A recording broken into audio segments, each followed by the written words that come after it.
여러분 안녕하십니까, 백운기입니다.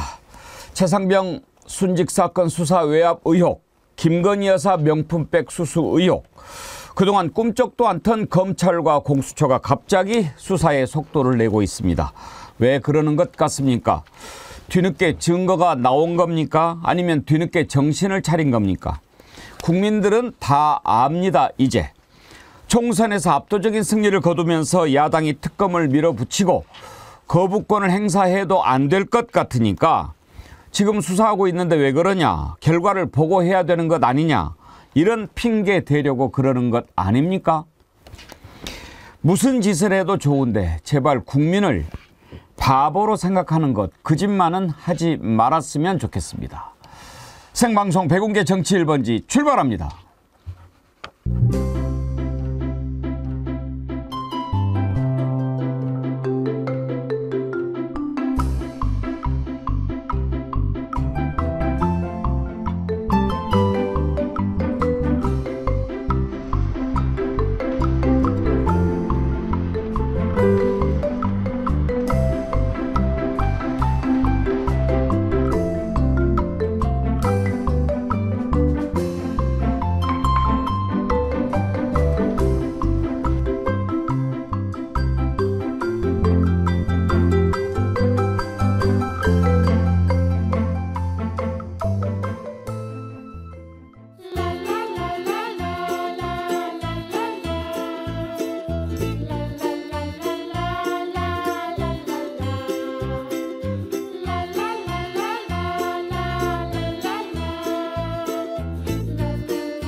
네, 어린이날 연휴 잘 보내고 계십니까? 전국에 비가 와서 어디 놀러 가지도 못하고 아쉬워하는 분들 참 많으실 텐데요.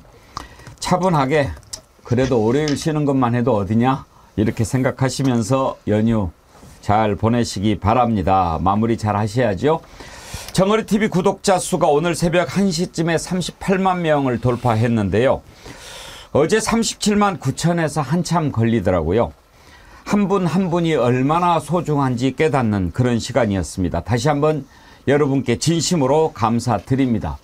저의 기쁨은 여러분에게 있고 저의 힘은 여러분한테서 나옵니다. 오늘도 댓글 많이 남겨주시고요. 좋아요도 꼭 눌러주시기 바랍니다.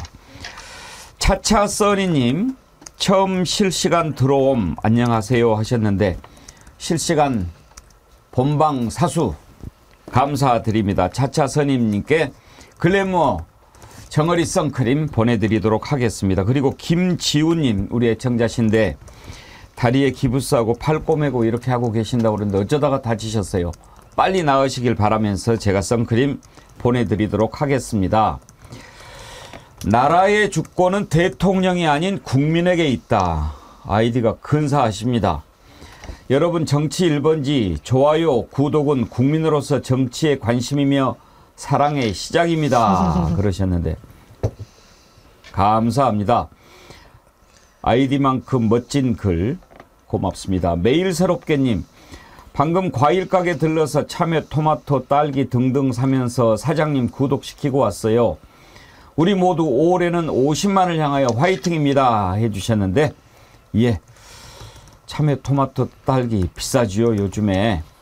한 분만 더 소개할까요? 강명자님, 주말에 선크림과 함께 이창명주 리본을 받았습니다. 순간 울컥했습니다. 꼭 밝혀지길 기원합니다 하셨는데, 예, 감사드립니다. 38만 명 돌파했다고 나도 정어리언님 38,000원 슈퍼챗 보내주셨네요. 38만 구독 돌파 축하드립니다. 다음 주 40만 가요 해주셨는데 진심으로 감사드립니다.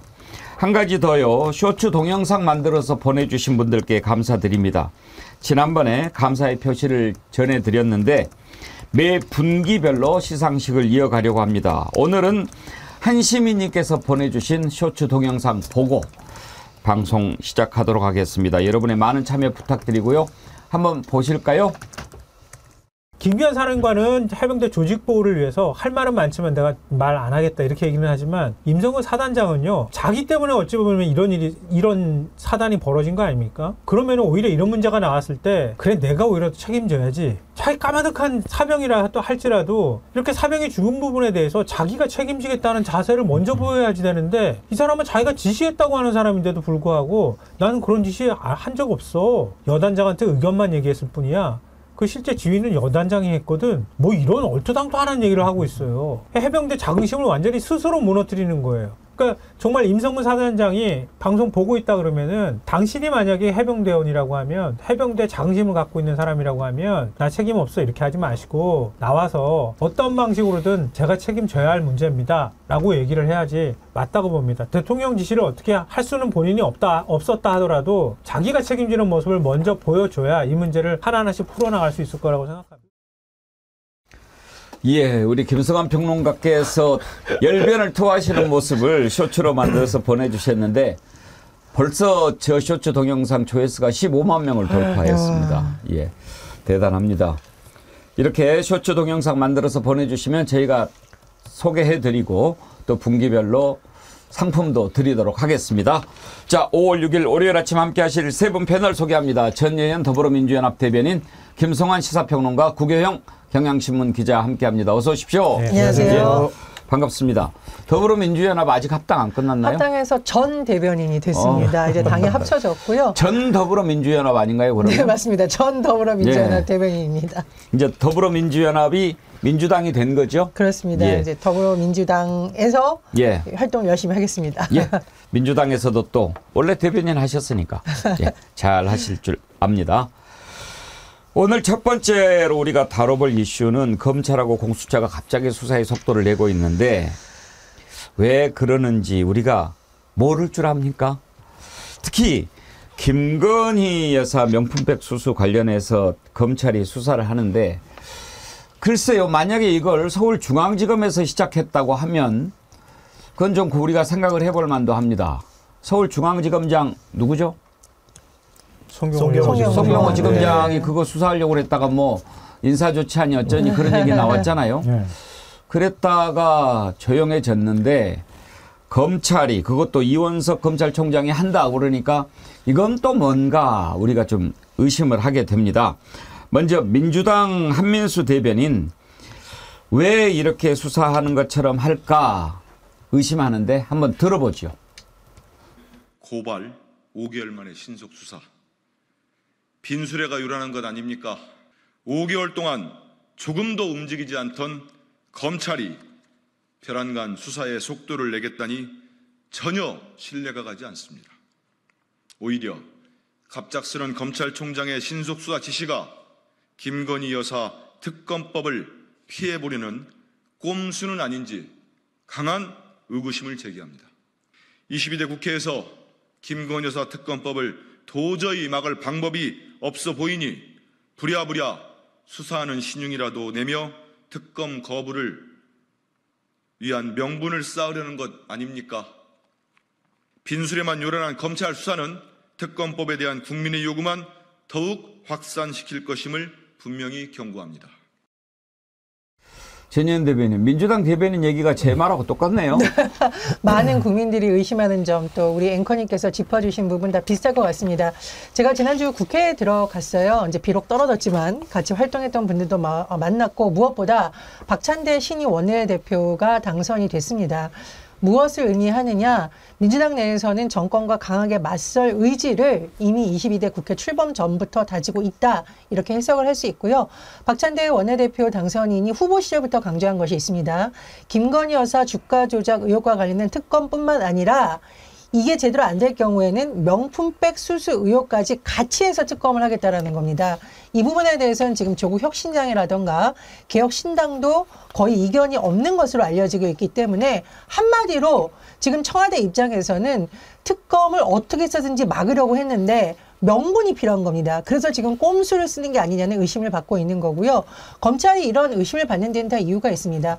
명품백 수수 의혹이 그렇게 복잡한 사안이 아니거든요. 그리고 동영상은 이미 한참 전에 공개가 됐습니다. 5개월 동안 수사 안 하고 있다가 지금 야당에서 특검을 통해서 실체 규명할 것 같으니까 나서서 수사하는 듯한 모양을 만드는 거 아니냐 의심을 자처한 점이 있고, 또 하나 있습니다. 도이치모터스 주가 조작 의혹은 도대체 언제 제대로 수사를 하는 겁니까? 김건희 여사와 관련해서 소환을 하든 뭘 할 의지가 과연 있는 건지 의심스럽기 때문에 검찰이 지금 나선다고 해서 국민적 신뢰를 얻느냐, 못 얻고 있는 겁니다. 결국 답은 특검이다. 이렇게밖에 말할 수밖에 없는 상황이죠. 수사를 한다고요? 그러면 보여주면 됩니다. 김성환 평론가. 국민이 일단 다 봤지 않습니까? 김건희 여사가 명품백을 받아 챙기는 것을요. 그러면 수사를 하면 어떤 결과가 나와야 국민의 생각과 맞을까요? 일단 기소 여부를 떠나서 수사해보니 이렇더라라고 수사 결과를 공개해야 되겠죠. 그러니까 그게 이른바 대통령실에서 얘기한 것처럼 뭐 친북 인사의 어떤 공작에 휘말려 든 건지, 아니면은 김건희 여사가 그 사람하고 친분을 이용해서 진짜 명품백을 받은 건지, 이 부분에 대한 납득할 만한 수사 결과가 나와야 될 거고요. 그리고 난 다음에 뭐 이건 지금 청탁금지법에 해당이 되기는 하지만 처벌 조항이 없기 때문에 영부인을 처벌을 못한다 하더라도, 근데 문제는 뭐냐면 공직자는 대통령이란 말이에요. 윤 대통령의 배우자가 명품백을 받았는지 여부를 인지했다고 하면, 만약에 받았다는 사실을 인지했으면은 그걸 신고해야 되거든요. 신고해야 될 의무는 대통령한테 있는 거예요. 대통령이 그걸 언제 인지했는지, 그럼 인지했다고 하면 그걸 정말 신고를 했는지 이 여부도 확인을 해야 되는 거 아닙니까?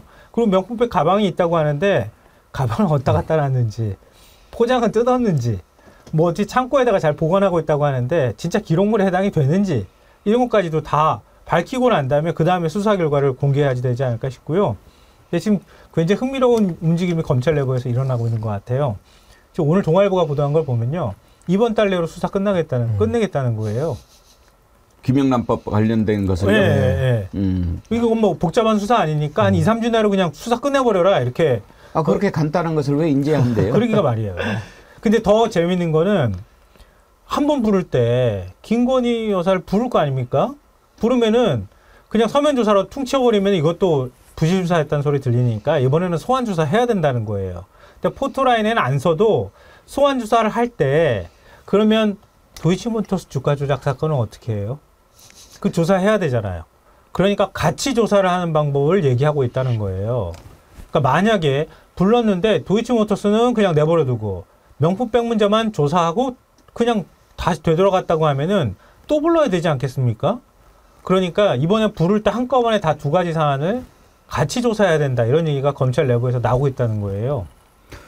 구경 기자님, 네. 지금 김영란법에 이렇게 그 공직자의 배우자가 뭔가를 받았을 때, 네. 뭐 100만 원 이상인가 뭐 이걸 맞습니다. 받았을 때 그 배우자는 별로 처벌하는 조항이 없죠. 현행법을 보면 예. 100만 원 이상의 금품을 배우자가 받는 걸 금지를 하고 있지만 배우자를 처벌하는 조항은 없기 때문에 결론적으로 이 조사는 윤석열 대통령에 대한 조사도 예비하고 있는 건 다름이 없습니다. 왜 그러냐면 직무 관련성을 입증하기 위해서는 배우자가 받았다 하더라도 어떤 근거를 가지고 어떤 청탁을 했는지를 규명을 해야 되는 것이고, 그리고 그 이후에 아까 말씀 김성환 평론가 얘기했지만은 신고 유무 시점이 굉장히 중요합니다. 결국은 직무 관련성과 신고 유무를 조사하기 위해서는 당연히 대통령에 대한 조사도 예비돼 있다고 보는 것이 옳습니다. 근데 아까 이제 이 수사를 정말 검찰이 진정성을 가지고 하는 것이냐 마냐 말씀하셨는데, 제가 사회부 기자의 관점에 좀 설명을 좀 드리겠습니다. 일단 보면 수사팀 구성에 좀 주목해 볼 수가 있는데요. 그 서울중앙지검 형사 1부에 원래 배당이 돼 있었고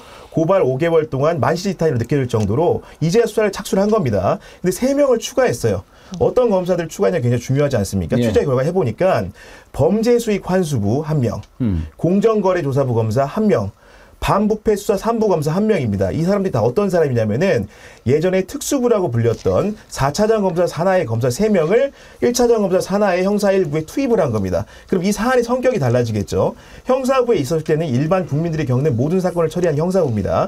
특수부는 권력자들의 범죄를 수사하는 곳인데 그런 검사 3명을 추가했다는 점에서 여하간 사안의 중대성을 검찰이 가지고 있는 것은 맞아 보인다는 분석이 가능한 것이고, 추가적으로 조사 방식이 중요하지 않습니까? 우리가 서면 조사하면 누가 어느 국민이 납득하겠습니다. 그런데 보면 대면 조사를 기정사실화한 것으로 나타나 있습니다. 그 부분이 중요해 보이고, 그리고 시기는 종결 시기는 아까 동아일보 보도에 따르면 이달 내로 마무리하는 것으로 돼 있거든요. 그러니까 사안의 실체는 간명하기 때문에 결국은 직무 관련성이라든가 그 말 그대로 신고 유무들을 확인하는 추가적인 절차만 있으면 된다. 그런데 결국은 뭐냐?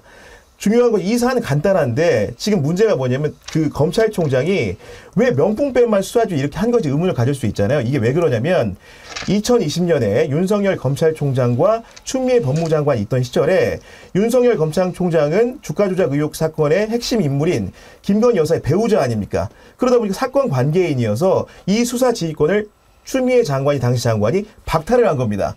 그러다 보니까 명품백 수사에 대해서는 검찰총장이 지휘할 수 있지만 현행 제도 품 안에서는 그 이원석 검찰총장이 이 사건을 지휘할 수 없는 거거든요. 그렇지만 명시적으로 언론에 알리면서 이 사건을 알렸다는 것은 사실상 주가 조작 의혹 사건에 대해서도 명확한 지시를 수사를 하라는 신호로 볼 수 있다. 이런 해석도 법조계에서는 나오고 있습니다. 지금 그렇게 수사를 하면 이제 뭐 나오는 것은 뻔하죠. 그러면 과연 국민이 너네들 수사 제대로 했네 라는 것을 보여주려면 어떻게 해야 되느냐. 이걸 이제 내놔야 되지 않겠습니까? 이눈부셔님, 여태 뭉개다가 디올백 수사한다고 국민을 귀머거리 장님으로 하십니까? 보세요. 수사한다고 서면으로 몇 자 보내고 배우자는 처벌 못하고 윤뚱은 모른다고 결국은 무혐의로 결론 내릴 텐데 국민 앞에 또 수작을 부립니까? 속아 웃을 일입니다. 코알라님, 보호해줘야 할 연예인 수사는 안 해도 될 이들은 포토라인 세워 죽음으로까지 내몰면서 김건희는 왜 포토라인마저 보호해줍니까? 디올백 받는 것은 모든 국민들이 다 봤으니까 이제 어쩔 수 없이 하겠지만 의혹이 이거 하나만 있는 건 아니지 않습니까? 우리가 조금 있다가 살펴보겠지만 민생토론회 그렇게 많이 열었는데 한 번에 1억 4천씩 이것도 벼락치기로 수익 계약했는데 이건 과연 누가 이렇게 했을까? 뒤에 누구는 없을까? 한번 짚어봐야 될 것 같고 주가 조작도 그렇고 양평 고속도로도 그렇고 지금 뭐 170일인가 안 보이고 있는데 안 보인다고 없는 건 아니죠. 우리가 한번 잘 지켜봐야 되겠습니다. 윤희선님 10만 원이나 슈퍼챗 보내주셨는데 감사드립니다. 신성만님, 정월이 아니면 무슨 낙이 있을까요? 380만 곧 갑니다. 생을 다하는 날까지 시청할 것입니다. 영원한 소화제 정월이 고맙습니다. 감사합니다. 제가 감사드리고요. 아까 미괴님이시죠. 미괴. 불어로 멋쟁이라는 뜻인데 앵커님 본방 마지막을 마주하는 서운함을 어쩔 수 없지만 함께 뜨거웠고 함께 울분삭이며 앵커님이 한 말씀 한 말씀에 위안받으며 또 내일 파리로의 짐을 챙기며 우리 모든 정어리온 분들의 울림에 함께 행복했습니다. 어디서든 앵커님의 메시지로 파리에서의 아침을 열어가며 늘 함께 응원하겠습니다. 그러셨는데 미개님 이제 파리로 돌아가시는군요. 감사합니다. 뭐 파리에서도 시간 되시면 그 시간에 본방 근데 유럽하고 우리하고는 좀 시간이 많이 다르니까 그동안 함께 해주셔서 진심으로 감사드리고요. 지난번에 말씀드렸지만 우리 백운계 정치일번지 40개국에서 보고 계시니까 파리에서도 계속해서 함께 해주시기 바랍니다. 한 분만 더 소개할까요? 이금재님. 명품백 그건 아무것도 아닙니다. 양평 고속도로 주가 조작 어마어마한 큰 것이 많습니다. 어마어마한 큰 것을 갖고 늘어져야 됩니다. 끌어냅시다. 걷어냅시다. 탄핵합시다. 제발 제발. 예. 국민들이 검찰이나 공수처를 못 믿게 되게 만든 죄가 저는 정말 매우 크다고 생각하거든요. 검찰이 뭐를 한다.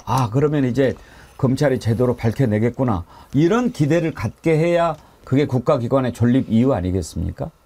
그런데 검찰이 수사를 한다. 공수처가 수사를 한다. 이렇게 하니까 국민들이 이번에 진실을 밝혀내겠구나. 이렇게 생각하게 하지 않고 무슨 짓을 꾸미는 거지? 이렇게 생각하게 만든 그것. 저는 무언가를 감추고 하는 죄보다 이 죄가 더 크다. 이렇게 생각합니다. 천하람 개혁신당 당선인도 특검 방패로 쓰려고 하는 것 같다라고 지적을 하던데 들어보시죠. 김건희 여사 명품백 어제 받은 거 아니지 않습니까? 검찰이 지금까지는 그럼 도대체 뭘 한 겁니까? 이제는 하다 검찰 수사까지 특검의 방패로 사용하려는 모양새입니다. 예, 이제 특검 한다고 하니까 뭐 우리가 지금 수사하고 있는데 뭐 특검을 하냐. 법무부 장관도 그렇게 얘기했죠. 예, 그런데 한번 돌아보십시오. 윤석열 정권 들어서 검찰이 야당 인사들에 대해서 어떻게 수사했는지 혹시 기억나시나요? 제1야당 대표인 이재명 대표의 측근들을 수사한다는 명목으로 수없이 많은 압수수색을 자행을 했고, 이재명 대표의 가족 그리고 야당 정치인들을 수사한다는 명목으로 당사 심지어 국회에까지 검찰이 칼을 휘둘렀습니다. 그런데 유독 김건희 여사와 관련된 부분에 대해서만 제대로 안 하고 미적미적 하다 보니까 분명히 이렇게 의심을 살 만한 것을 자초한 부분이 있습니다. 공수처는 또 어땠습니까? 공수처 수정 계속 비워놓다가 최근에 임명하지 않았나요? 한마디로 검찰, 공수처, 그리고 제가 또 짚어보겠습니다마는 권익위원회, 방송통신위원회, 방송심의에 이르기까지 정부와 관련된 고위기관, 심지어 민간기구까지 동원해서 야당을 탄압하고 김건희 여사와 관련된 보도를 하는 언론까지 탄압하고 이런 행태가 계속됐기 때문에 도대체 윤석열 정부에서 어떤 공권력을 믿어야 되냐 이런 말이 나온다고 봅니다. 그리고 그 핵심에는 바로 칼을 휘두르고 있는 검찰이 있는 것인데요. 저는 이제 22대 국회가 5월 30일 개원을 앞두고 있기 때문에 더 이상 정부가 이런 꼼수 쓰는 거 통과되지 않을 거라고 봅니다. 일단 21대 국회에서 마무리할 것은 빨리 마무리해야 되고, 만약 안 된다면 22대 국회에서 더 강력한 특검법이 통과될 가능성이 높기 때문에 정부에서 이런 꼼수 쓴다고 생각을 하는데요.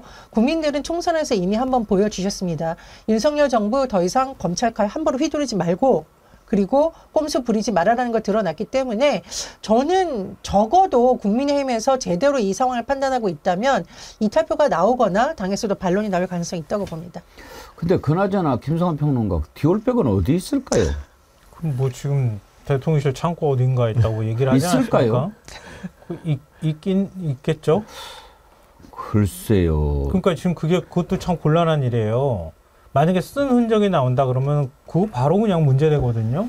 그러면은 포장한 채로 그대로 그냥 있어야 돼요. 근데 포장한 채 그대로 있는지 안 했는지 그 명품백을 저는 받아본 줄 알아가지고 모르겠는데 포장 뜯으면 티나지 않나요? 이모 유튜브용 아이디 쓰신 분이요. 김건희 디올백 대통령 기록실에 보관했다면서 압수수색하라 그러는데 그런 생각이 드네요. 여기 압수수색이라도 하는 것을 보여주면 수사 제대로 좀 하나? 이런 생각할 것도 같아요. 네, 대통령실에 압수수색하는 건 좀 어려울 것 같고요. 왜 어려워요? 지난번에도 청와대 다 압수수색하고 그랬는데. 하긴 했는데 대통령실하고 아마 실랑이를 상당히 많이 벌일 거예요. 그러니까 이미 제출 형식으로 아마 해도 하지 않을까 싶은데 굳이 그럴 만큼 검찰이 수사를 할 것이냐 아마 그 정도까지 가지는 않을 것 같은데요. 뭐 굳이 한다 그러면 어떤 방식으로 보관됐는지 자료를 달라거나 아니면 사진을 찍어 달라거나 아니면 현물을 보여달라고 할 수도 있겠죠. 그러니까 그렇게 할 수는 있겠지만 직접 대통령실로 들어가가지고 압수수색하려고 하는 시도는 좀 안 할 것 같은데요. 근데 문제는 이제 이 사안이 복잡한 이유는 이거예요. 검찰이 진짜 자의로 이런 판단을 했느냐. 이원석 검찰총장이. 왜냐하면 특검에 들어가면 어찌됐든 간에 검찰 손을 떠나게 돼버리는 거거든요. 근데 그 검찰이 수사를 하는 수사기관이잖아요. 근데 이거를 뭉개고 있다가 아무것도 안 한 상태에서 그냥 바로 특검으로 넘긴다고 하는 건 그건 검찰이 용납할 수 없는 거거든요. 그 어찌됐든 간에 검찰은 어떤 방식으로든 수사해서 그 수사한 내용을 그 특검으로 넘겨줘야 하는 입장인 거예요. 아니면은 검찰 조직이라는 게 필요 없는 거 아닙니까? 그러니까 존재 의미가 없는 조직이 돼버리는 거예요. 그러니까 이원석 검찰총장이 그런 사태만은 막아야 되겠다. 그래서 만약에 대통령실하고 교감하지 않은 상황에서 검찰이 이번에 뭐 총선 결과도 보니 이거 더 이상 미룰 수 없으니까 그냥 수사해보자. 빨리 그냥 수사해서 털어버리자. 이런 입장으로 가버렸고 거기에 도이치모터스까지 같이 끼워 넣는 시도가 있다고 하면은 검찰이 대통령실하고 이렇게 거리가 멀어진다는 뜻이거든요. 근데 과연 그렇게 될 것이냐 이런 문제가 하나 있고요. 멀어지는 걸 대통령실이 용납할 수 있겠느냐 이 부분이 있는데 그래서 주목받는 게 민정수석실이잖아요. 이번 주 중에 아마 그 개편안 발표한다고 하거든요. 한 100명 규모로 지금 민정수석실을 꾸린다고 얘기하는데 김주현 검사를 민정수석으로 내정했다고 지금 이미 얘기를 하고 있습니다. 근데 박성재 법무부 장관보다 사법연수원 한 기 후배거든요. 네. 그죠? 18기죠? 18기입니다. 네. 그러니까 박성재 법무부 장관하고 어떻게 호흡을 맞춰서 갈지 모르겠는데 만약에 대통령실 입장에서 도이치모터스까지 검찰이 건드리려고 하면은 지금 송경호 지검장이 결국은 도이치모터스 주가 조작을 수사를 해야 되거든요. 왜냐하면 검찰총장이 수사 지휘권이 지금 없는 상황이라서 거기에 대해서 그러니까 아마 인사를 내서 바꿔버리는 방법으로 이 문제를 해결하려고 하는 거 아니냐 이런 얘기가 나오고 있더라고요. 네. 좀 더 자세하게 말씀해 아니 주세요. 실제로 제가 간단하게 단편적으로 설명을 드리면 김주현 제가 예전에 서울중앙지검 3차장 검사를 지냈다고 전에 말씀드리지 않았습니까? 이분이 지금 유력한 민정수 후보로 거론되는 건데 제 기억이 맞다면 당시에 김주현 3차장 검사일 때 송경호 지검장이 금융조세 조사 일부의 평검사였어요. 그 정도로 기수가 굉장히 차이가 많이 납니다. 지금 그 대통령실이 아까 김성환 평론가가 메모드급의 민정수석을 만든다고 했는데 오히려 지금 서초동에서는 기자들 상당수가 이게 정말로 1차 윤한 갈등 때처럼 약속 대련이 맞는 건지 아니면 실제로는 정말로 사이가 갈라지고 있는 건지에 대한 지렛대가 결국 민정수석실에 수석이 누가 오고 그 어떤 사람들을 진용을 뿌리냐 달려있다고 보고 있거든요. 왜냐하면 결국은 아까 말씀드린 것처럼 이원석 검찰총장이 언론에 공표를 한 겁니다. 이렇게 수사를 하겠다고. 대면 조사를 할 것이고 한 달 이내에 속된 말로 결과를 내놓겠다고 말을 한 것인데 이게 진정성이 있으려고 한다면은 결국은 대통령실 같은 경우는 이런 부분들을 뭔가 차단할 필요성이 있는 것이고 민정수석실의 지휘권을 이용하고 지휘권이란 건 뭐냐? 직접 수사에 개입은 어렵겠지만 인사권 행사할 수 있는 거거든요. 그러니까 결국 인사권이란 건 뭐냐면 검찰 고위간부 인사를 통해서 자연스럽게 자리를 바꾸는 형태로 수사를 형해화시킬 수 있는 우려도 있는 겁니다. 그렇기 때문에 지금 많은 시선들이 지금 민정수석이 누가 올 것인지 그리고 어떤 구성이 될 것인지에 굉장히 쏠리고 있는 측면이 있습니다. 그러니까 이원석 검찰총장이 9월에 임기가 끝나거든요. 근데 송경호 서울중앙지검장이 한 2년 정도가 되는 게 그 전이죠. 8월쯤이죠. 그러니까 송경호 지검장의 손에 결국은 도이치모터스 사건 수사가 달려있다고 얘기할 수 있는 거예요. 이원석 총장이 거기 개입할 수가 없으니까 이번에도 언급을 못했는데 지난번에도 수사팀이 우리 소환조사해야 됩니다 이렇게 얘기를 했다가 좌천될 뻔했다고 얘기를 하잖아요. 근데 송경호 지검장이 이런 분위기를 같이 이용해서 같이 이번에 소환 통보할 때 같이 조사해버립시다.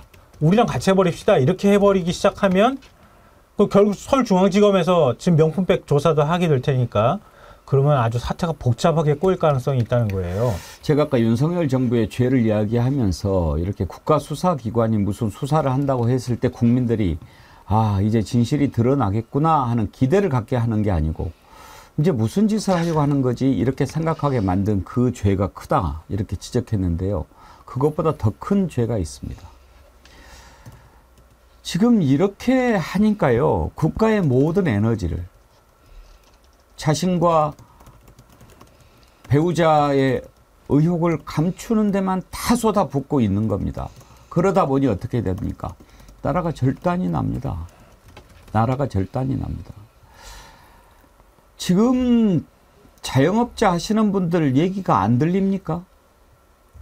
IMF 때보다 더하다, 코로나 때보다 더 심하다 이렇게 얘기합니다.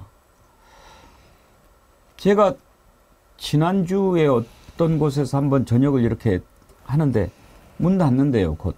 그래서 왜 그러냐. 도저히 감당이 안 된다. 금요일은 우리 제작진하고 같이 점심을 먹고 제가 이 맥도날드인가 그런 데서 파는 소프트 아이스크림 1,500원짜리 있어요. 그거 되게 좋아하거든요. 그거 먹으려고 맥도날드를 찾아서 갔는데 앞이 뭐 좀 뭐가 막 쳐져 있고 이상해요. 보니까 점포를 정리하고 있어요.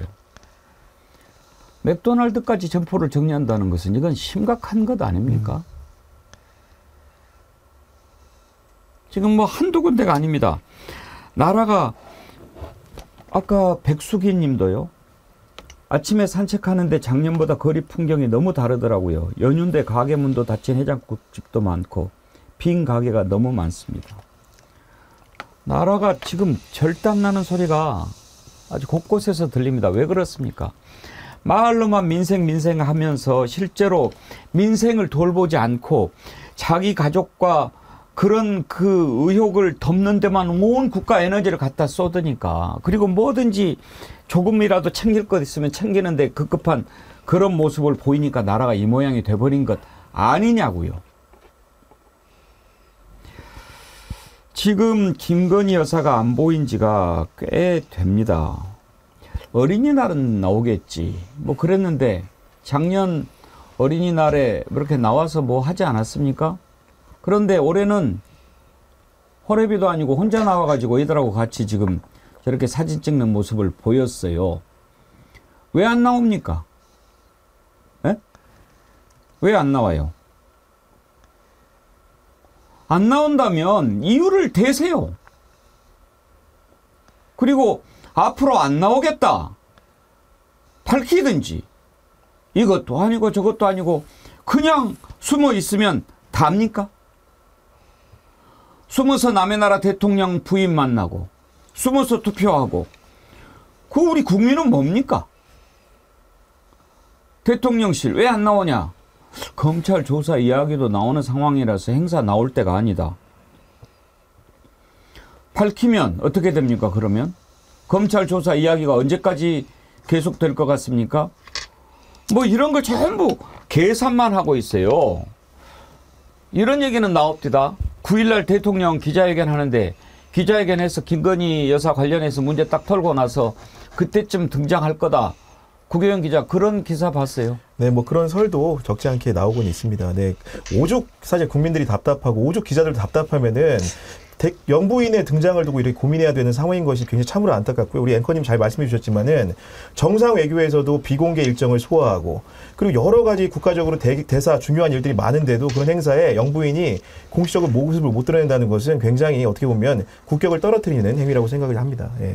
저는 이거 꼭 말씀을 드리고 싶은데요. 어떤 분들이 뭐 그럴 수도 있지라고 하는데 그럴 수도 있는 사안이 아닌 것이 이 사안을 어떤 논란을 제공한 당사자가 김건희 여사고 또 윤석열 대통령의 태도입니다. 제가 하나씩 짚어보겠습니다. 일단 김건희 여사와 관련한 특검 관련해서 국무회의에서 논의가 됐다. 행정에 있어서 가장 핵심적인 것, 아까 국정 운영을 어떻게 할지를 말씀해 주셨는데 그 부분과 관련해서 국민들이 볼 수 있는 부분이 국무회의인데 민생의 어려움을 가지고 전력 질주에도 모자라 국무회의에서 김건희 여사 특검과 관련된 논의하더라고 뭐 출석 체크까지 했네 만에 보도가 있었습니다. 국무회의가 하나 지금 문제가 되고 있는 거죠. 두 번째, 국정에 있어서 가장 또 하나 축이 입법부입니다. 국회와의 관계, 김건희 여사 특검법 때문에 매번 결렬되고 싸우고 이게 지금 할 일입니까?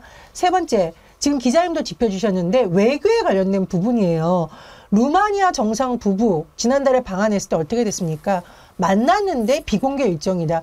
지금 입법부, 그 다음에 행정의 영역, 외교의 영역, 그리고 검찰까지 지금 의심받고 있는 사람. 나라의 총체적 부분을 살펴보면 김건희 여사와 관련된 부분이 없는 것이 없어요. 심지어 방송과 관련된 징계된 부분도 김건희 여사 관련된 보도가 다 연관되어 있습니다. 나라 전체가 마비된다는 것이 과장법이 아닙니다. 곳곳에서 역할을 해야 될 부분이 김건희 여사라는 소재와 관련해서 하루하루가 멀다 하고 문제가 끊이지가 않고 있고 정상적으로 작동되지 않고 있습니다. 이쯤이면 특검에서 빨리 털고 가야 되는 거 아닌가요? 이게 어떻게 야당만의 주장이라고 볼 수 있겠습니까? 저는 보수당에서도 적어도 여당이라면 국정 운영을 제대로 하고 공권력에 대한 신뢰를 회복하기 위해서라도 김건희 여사에 대한 특검을 통해서 이 부분 명명백백하게 털고 가야 된다고 말씀드리고 싶습니다. 이은주 님이요. 디올백을 비롯한 수많은 선물들은 받는 족족 최은순이 가지고 나간다는 증언을 아크로비스타 도우미 님이 했다는 인터뷰가 돌고 있습니다. 이미 받은 물건이 없으니 당당히 내놓지를 못하는 것이겠죠. 이런 사태가 생길 줄 모르고 증거 인멸한 셈이 되는 것은 아닐까요? 이런 글을 보내주셨는데 그런 게 나옵니까 지금? 공식적인 보도를 통해서는 못 본 것 같은데요. 아마도 뭐 유튜브 상에서 이렇게 도는 것인지. 예. 아무튼 그것은 국민들이 다 봐버린 건데 과연 수사를 어떻게 하겠다는 것인지 국민들이 봐버렸으니까 그걸 기본으로 하고 거기에 맞는 수사 결과를 내놔야 국민들이 그나마 믿든지 말든지 할 것 아닙니까? 자, 이제 그리고 최상병 특검 국회에서 통과를 했는데 이것도 이제 공수처가 막 불러서 조사를 합니다. 이제 처장도 지명하고 청문회 해야 되겠지만 자, 봅시다. 사단장, 사령관, 그리고 대통령실 이렇게 지금 이어지는 거죠. 국방부가 있죠. 국방부 법무관리관도 있고 국방부 장관도 있고. 그런데 이제 문제는 김계환 해병대 사령관이 박정훈 대령하고 통화를 하면서 야, 난리 났어. VIP입니까? 그래. 그랬다고 박정훈 대령이 증언을 했죠. 그러면 김기환 사령관이 정말로 그 사실을 인정을 하면 수사가 속도가 나겠죠. 14시간 조사를 했다고 하는데 과연 그 사실을 얘기했을까요? 우리는 박정훈 대령 말을 믿습니다. 김기환 사령관 아니다라고는 얘기하지 않더군요. 기자들이 질문하는데 그 내용 한번 그 장면 볼 수 있습니까?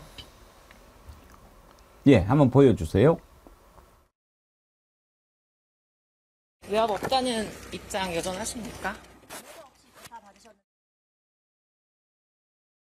자, 김기환 사령관이 이제 조사를 받았는데 공수처가 김기환 사령관 조사했다라고 하는 것은 어떤 의미가 있습니까? 네, 일단은 그 국방부와 대통령실로 관은 외압의 고리에 있는 사람을 부르는 셈입니다. 예를 들면 김기환 해병대 사령관은 임성근 사단장을 지휘하는 사람이기도 하지만 수사 사건 당시에 외압을 받은 당사자로 지목되어 있습니다. 예를 들면 임성득 국가산보실 2차장과 통화도 했고, 그리고 이외에도 이종섭 장관, 신범철 차관과도 통화를 했거든요. 그렇기 때문에 김기환 사령관이 제대로 진술을 해야만 외압 의혹 실체를 밝힐 수 있는 부분이 되고, 저는 어제 조사에서 굉장히 인상적이었던 부분이 그 공수 형태였는데요. 일단 공격이라고 한다면 공수처 조사한 사람이 누군지 궁금하지 않습니까? 통상적으로는 부장검사나 이하 평검사가 조사를 하는데 차정현 수사기획관이 직접 조사에 나섰다고 합니다. 그리고 질의응답서 같은 경우에는 문항이 200여 쪽 이상이었다고 하고요. 그런 부분이 특이했고, 그 우리 앵커님도 말씀하셨지만은 결국은 김기환 사령관이 어떤 진술을 했느냐가 굉장히 사건을 판가름하게 될 텐데, 김기환 사령관이 변호인과 함께 가지 않고 단독으로 입회를 조사를 받았습니다. 그러게요. 이게 사실은 통상적인 피의자들이 변호인을 대동하는 건 너무 당연합니다. 왜냐하면 김기환 사령관 같은 경우에도 뭐 법무관리관이라든가 변호사 출신이라든가 이런 말 쉽게 얘기하면은 법조인이 아니기 때문에 위험 부담이 큰 상황이거든요. 그럼에도 불구하고 변호인의 조력을 받지 않고 조사를 받았다. 요거는 상상력 영역이긴 하겠지만 굉장히 시사하는 바가 크다고 할 수 있을 것 같습니다.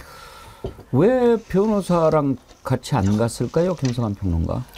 그래서 남이 자기가 진술하는 것에 대해서 뭔가 내밀한 얘기나 자기 입장을 그대로 또 전달해야 되는 상황이 되잖아요. 자기 변호인을 데려가게 된다고 하면 그럼 변호인 입을 자기가 다 통제하기가 어려운 상황이 될 수도 있을 것 같아요. 그러니까 이제 민감한 문제이기도 하고 하니까 자기가 그 부분에 대해서 뭐 사실은 해병대 사령관 정도면 지금 3스타잖아요. 3스타이기 때문에 자기가 그 정도는 방어할 수 있을 거라는 생각과 함께 뭔가의 얘기가 바깥으로 나갈 것을 좀 걱정해서 그랬던 것이 아닐까 싶어요. 그러면은 자기가 뭔가를 얘기하지 않았겠습니까? 조사 과정에서. 그때 공수처가 어디까지 얘기를 듣고 어디까지 들여다볼 수 있을지는 모르겠는데 그런 부분에 대해서 확신이 없고 믿음이 없기 때문에 아마 저런 식의 태도를 보이지 않았을까. 뭐 저는 그렇게 추측하고 싶습니다. 공수처가 수사한다고 합니다. 그러면 또 공수처도 국민 눈높이에 맞는 수사 결과를 내놔야지요. 그러면 국민들이 이건 대통령 개입 없다. 예를 들어서 공수처가 그렇게 발표를 하면 그 수사한 내용들을 쭉 들어보고 국민들이 봤을 때 그랬겠네. 이렇게 납득하게 수사 결과를 내놓으면 저도 믿겠습니다. 그런데 검사 출신 김웅 의원 있죠. 이번에 특검법 표결할 때 찬성표를 던졌는데 뭐라고 얘기합니까? 그거 공수처가 수사 제대로 할 수 있겠냐? 응? 글 한번 띄워봐 주세요. 대통령이 주연인 사건이다. 그러니까 이건 뭐 대통령이 그 사건에 어떻게 보면 주연이라는 표현을 썼지만 주범이라는 것 아닙니까? 그런데 어떻게 공수처가 수사하겠냐? 이럴 때 하라고 있는 게 특검이다. 그렇게 얘기합니다. 검사 출신 국회의원이 그렇게 얘기를 합니다. 우리가 얘기하는 것도 아니고. 그래서 특검을 지금 해야 그나마 사실을 밝힐 수 있지 않겠냐 그런 얘기가 나오는데 이제 거부권 행사를 노골적으로 대통령실에서 얘기하지 않습니까? 다시 이제 국회로 넘어오게 되면 재의결을 하게 되는데 이번에는 김웅 의원 혼자 참여했지만 안철수 의원 이번에는 본인도 찬성하겠다라고 얘기합니다. 지난번에는 왜 안 했는지 그것도 궁금합니다만은 저도 자식을 둔 아버지다. 그렇게 얘기를 하던데 안철수 의원 얘기를 들어볼까요? 다시 표결 기회가 주어진다면 저는 헌법기관으로 찬성할 생각입니다. 전현 대변인 지난번에 안철수 의원은 근데 찬성표를 안 던졌죠? 제가 보기에 지금 안철수 의원이 철수를 해야 되나 말아야 되나 굉장히 고민하는 것 같습니다. 왜냐하면 이제 전당대회가 있거든요. 그러니까 지금 당원들이 무슨 생각을 할까, 여론은 어떻게 움직일까 왔다 갔다 하다 보니 이번에는 응하지 않고 다음에는 표결에 응하겠다, 이렇게 좀 거친 표현을 쓰자면 간보기 정치를 하고 있다라고 생각을 하는데요. 저는 이번에 최상병 특검과 관련된 국민의힘 의원들의 이른바 중진들의 태도를 보면서 정말 참담하고 부끄럽다는 말이 떠올랐습니다.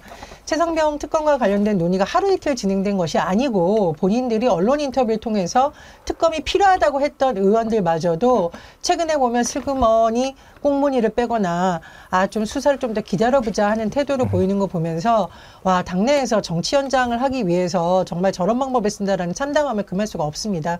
하지만 22대 국회 개원이 5월 30일 예정되어 있습니다. 언제까지 미룰 수가 없는 상황이에요.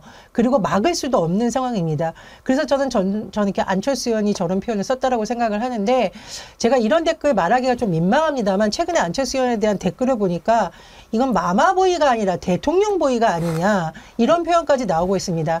한때 대선 주자였고 공동정부를 만들겠다고까지 했던 인물이 이런 정치를 한다라는 건 참으로 실망스럽고요. 22대 국회까지 이걸 왜 자꾸 끌려고 하는지도 모르겠습니다. 21대 국회 안에 사실은 마무리해야 될 과정이고요. 제가 최근에 김기현 변호사를 직접 만나서 좀 취재를 했었는데, 공수처 제대로 할 수 없다라는 거잖아요. 기소할 수 없는 여러 가지 한계, 다시 또 검찰로 들어가서 시간 끄는 문제, 또 지금 통신 기록을 통한 여러 가지 증거가 다 훼손될 가능성, 여러 가지 오히려 의심을 자초할 수 있는 부분이 많습니다. 저는 국민의힘에서 오히려 주도적으로 특검을 빨리 추진하고 하는 것이 이제라도 제대로 된 정당의 모습을 보여주는 걸 생각을 합니다. 구경 기자님, 혹시 지금 네. 이렇게 국회 쪽 분위기를 취재를 해보면 네. 만약에 거부권 행사에서 다시 돌아왔을 때 어떻게 될 것 같습니까? 분위기가 국민의힘에서 이탈표가 좀 나올 것 같습니까? 지금 사실은 굉장히 오묘한 분위기인데요. 그렇기 때문에 사실은 이탈표가 어찌 충족이 돼야만 거부권을 행사하더라도 본회의를 통과할 수 있지 않습니까? 그렇기 때문에 결국 주목되는 바는 뭐냐면 역설적으로 공수처 수사가 이 시점에 굉장히 중요해 보입니다. 왜냐하면 공수처가 사실 진상규명을 대통령까지 갈 거라고는 많은 사람들이 고려하지 않고 있지만 사태의 일단을 밝힐 수 있다면, 예를 들면 적어도 이종석 전 국방부 장관이 김기한 사령관에게 부당한 지시를 하게 된 배경이라든가 이런 부분이라도 5월 중순경에 규명이 된다면 결국은 그 표심에 따라서 대통령이 진실을 밝히기 위해서 특검법이 탄력을 받을 수밖에 없는 것이거든요. 그렇기 때문에 지금 아직도 2, 3주가 남아 있습니다. 표결까지 말일로 가정을 했을 때, 말일 즈음으로 가정을 했을 때, 그렇기 때문에 공수처의 수사가 결국은 특검 수사로 이어진 징검다리이고 그런 의미에서 굉장히 중요한 변곡점을 맞고 있다고 해석이 됩니다. 근데 공수처가 지금 김기한 사령관까지 조사를 했잖아요. 그 다음에 조사할 만한 사람은 그 윗선은 이종석 국방부 장관밖에 그렇죠. 없는 거예요. 예. 그럼 이종석 전 국방부 장관 조사하고 난 다음에 그러면은 여기서 멈춰야 됩니까? 아니거든요. 그 다음부터는 대통령실로 가야 돼요. 근데 대통령실로 가려면은 대통령실 압수수색해야 돼요. 거기까지 가는지 안 가는지 보면 압니다. 그러면 진짜 수사 의지가 있는지 없는지, 대통령실 관계자, 뭐 임종덕 그 안보실 2차장이나 아니면 지금 얘기 나오는 것처럼 이시원 공직기관 비서관이나 조사를 하는지 안 하는지 일단 보고, 그리고 또 그 전에 사실 순서로 말하면 그 전에 압수수색을 먼저 해야죠. 근데 그 단계까지 못 가면은 공수처도 안 되는구나 이렇게 판단해도 저는 크게 틀리지 않을 것이다 이렇게 생각합니다. 사실은 연결되어 있는 건데 김건희 여사에 대한 조사도 그렇습니다. 만약에 검찰이 아무리 수사 의지를 가졌다고 할지라도 소환 통보를 했는데 안 나오면 말짱화 아닙니까? 그럼 당연히 특검 여론이 또 힘을 얻게 되겠죠. 이것도 마찬가지입니다. 이시원 공직기관 비서관이 유재용 국방부 법무관리와 통화했다는 흔적이 나와 있어요. 그렇기 때문에 어쩌면 이시원에 대한 소환은 기정사실화 돼 있습니다. 근데 만약에 공수처에 통보를 했는데 안 나옵니다? 그럼 어떻게 해야 됩니까? 특검하자고 할 수밖에 없는 거거든요. 그렇기 때문에 결국은 검찰이나 공수처가 조사할 수 있는 여력이 없을 때 특검을 하는 거기 때문에 그런 시험대가 곧 다가온다. 그럼 특검론이라는 것이 또 다른 의미에서 굉장히 힘을 받을 수 있다고 생각이 듭니다. 특검 외에는 방법이 없다고 생각합니다. 그런데 저는 이번에 참 그런 생각 많이 해요. 왜 하늘이 이번에 200석을 야권에 주지 않았을까? 여러 가지 생각합니다. 지혜를 갖고 해라. 그런 뜻이 아닐까 생각해요. 만약에 이번에 200석이 넘었다고 칩시다. 그러면 거부권 행사를 해도 어차피 안 될 것 뻔하니까 일방적으로 당하겠죠. 일방적으로 당하는 모습을 보이면 분명히 그거는 동정심이 또 생길 수 있는 거예요. 그러면 야, 이건 뭐 선거에서 졌다고 완전히 뭐 이거 사정없이 봐주고 안 봐주고 뭐 이렇게 하네. 이렇게 갈 텐데 딱 192석에서 막아놓으니까 내부에서 우리가 아무리 국민의힘이고 아무리 우리가 보수라고 해도 저건 안 되지라고 하는 사람들이 나와서 그 정당성에 표를 보탠다면 그거는 이제 할 말이 없는 것 아닙니까? 그러니까 그 절묘한 공간을 비워놨다고 저는 생각해요. 그냥 200석이 넘어가지고 막 밀어붙여가지고 그냥 정리 착착착착착 해버리면 당장은 시원하겠지만 그게 나중에 더 역풍이 불 수도 있는 건데 여기서 이제 자 노력을 막 하는 거죠. 아무리 너네가 국민의힘이고 아무리 너네가 보수라고 해도 봐라. 이렇게 되면 나라가 안 되는 것 아니냐라고 하고 이쪽에서 뭔가 지혜롭게 풀어나가고 그다음에 국민의힘 내부에서도 벌써 지금 몇몇 뜻있는 사람들이 나오지 않습니까? 다른 건 몰라도 이것은 안 된다. 응? 젊은 친구도 있고 몇몇 사람들 있잖아요. 그러면 그래 우리가 아무리 국민의힘이라도 저건 안 되지라고 해서 합쳐졌다. 그래서 만약에 거부권을 무력화시켰다. 그때는 200석을 가지고 밀어붙였을 때보다 훨씬 더 큰 파괴력이 나올 수 있는 것 아니겠습니까? 저는 그런 노력을 해라. 그런 지혜를 발휘해라. 그런 뜻으로 하늘이 이번에 그 정도 준 것 아닌가 그런 생각을 합니다. 네, 지금 말씀하신 거하고도 관련이 돼 있는 것 같은데요. 이번 주에 윤 대통령 기자회견이 있다고 하잖아요. 아마 최상병 문제나 그 명품백 문제에 대해서 언급 안 하기가 어려울 거예요. 그러면 여기에서 국민들한테 얼마나 솔직하고 진솔한 모습으로 이걸 설명하느냐. 뭐 사과할 부분이 있으면 사과하고 잘못한 거 있으면 잘못했다고 얘기하고 하느냐 마느냐 일단 보면 어떨까 싶고요. 그리고 검찰은 지금 명품백 문제 5월 말까지 좀 다 수사 끝내라고 얘기를 했다고 하잖아요. 그럼 김건희 여사 소환 조사 하는지 안 하는지 보면 알겠죠. 민주당이 그때까지 어차피 21대 국회는 5월 말에 5월 29일 날 끝나거든요. 5월 30일 날 22세 국회가 시작이 되는데 원구성이 안 되면 또 법안 통과하기 쉽지가 않습니다. 그러니까 그 기간이 또 상당 부분 갈 거예요. 제가 볼 때는. 이전에 전례에 비춰보면 한 달 정도는 가거든요. 그러면은 6월이 그냥 가버린단 말이에요. 그러면 해병대가 공수처가 과연 어느 정도까지 수사할 건지 충분히 볼 수 있는 시간이 있다.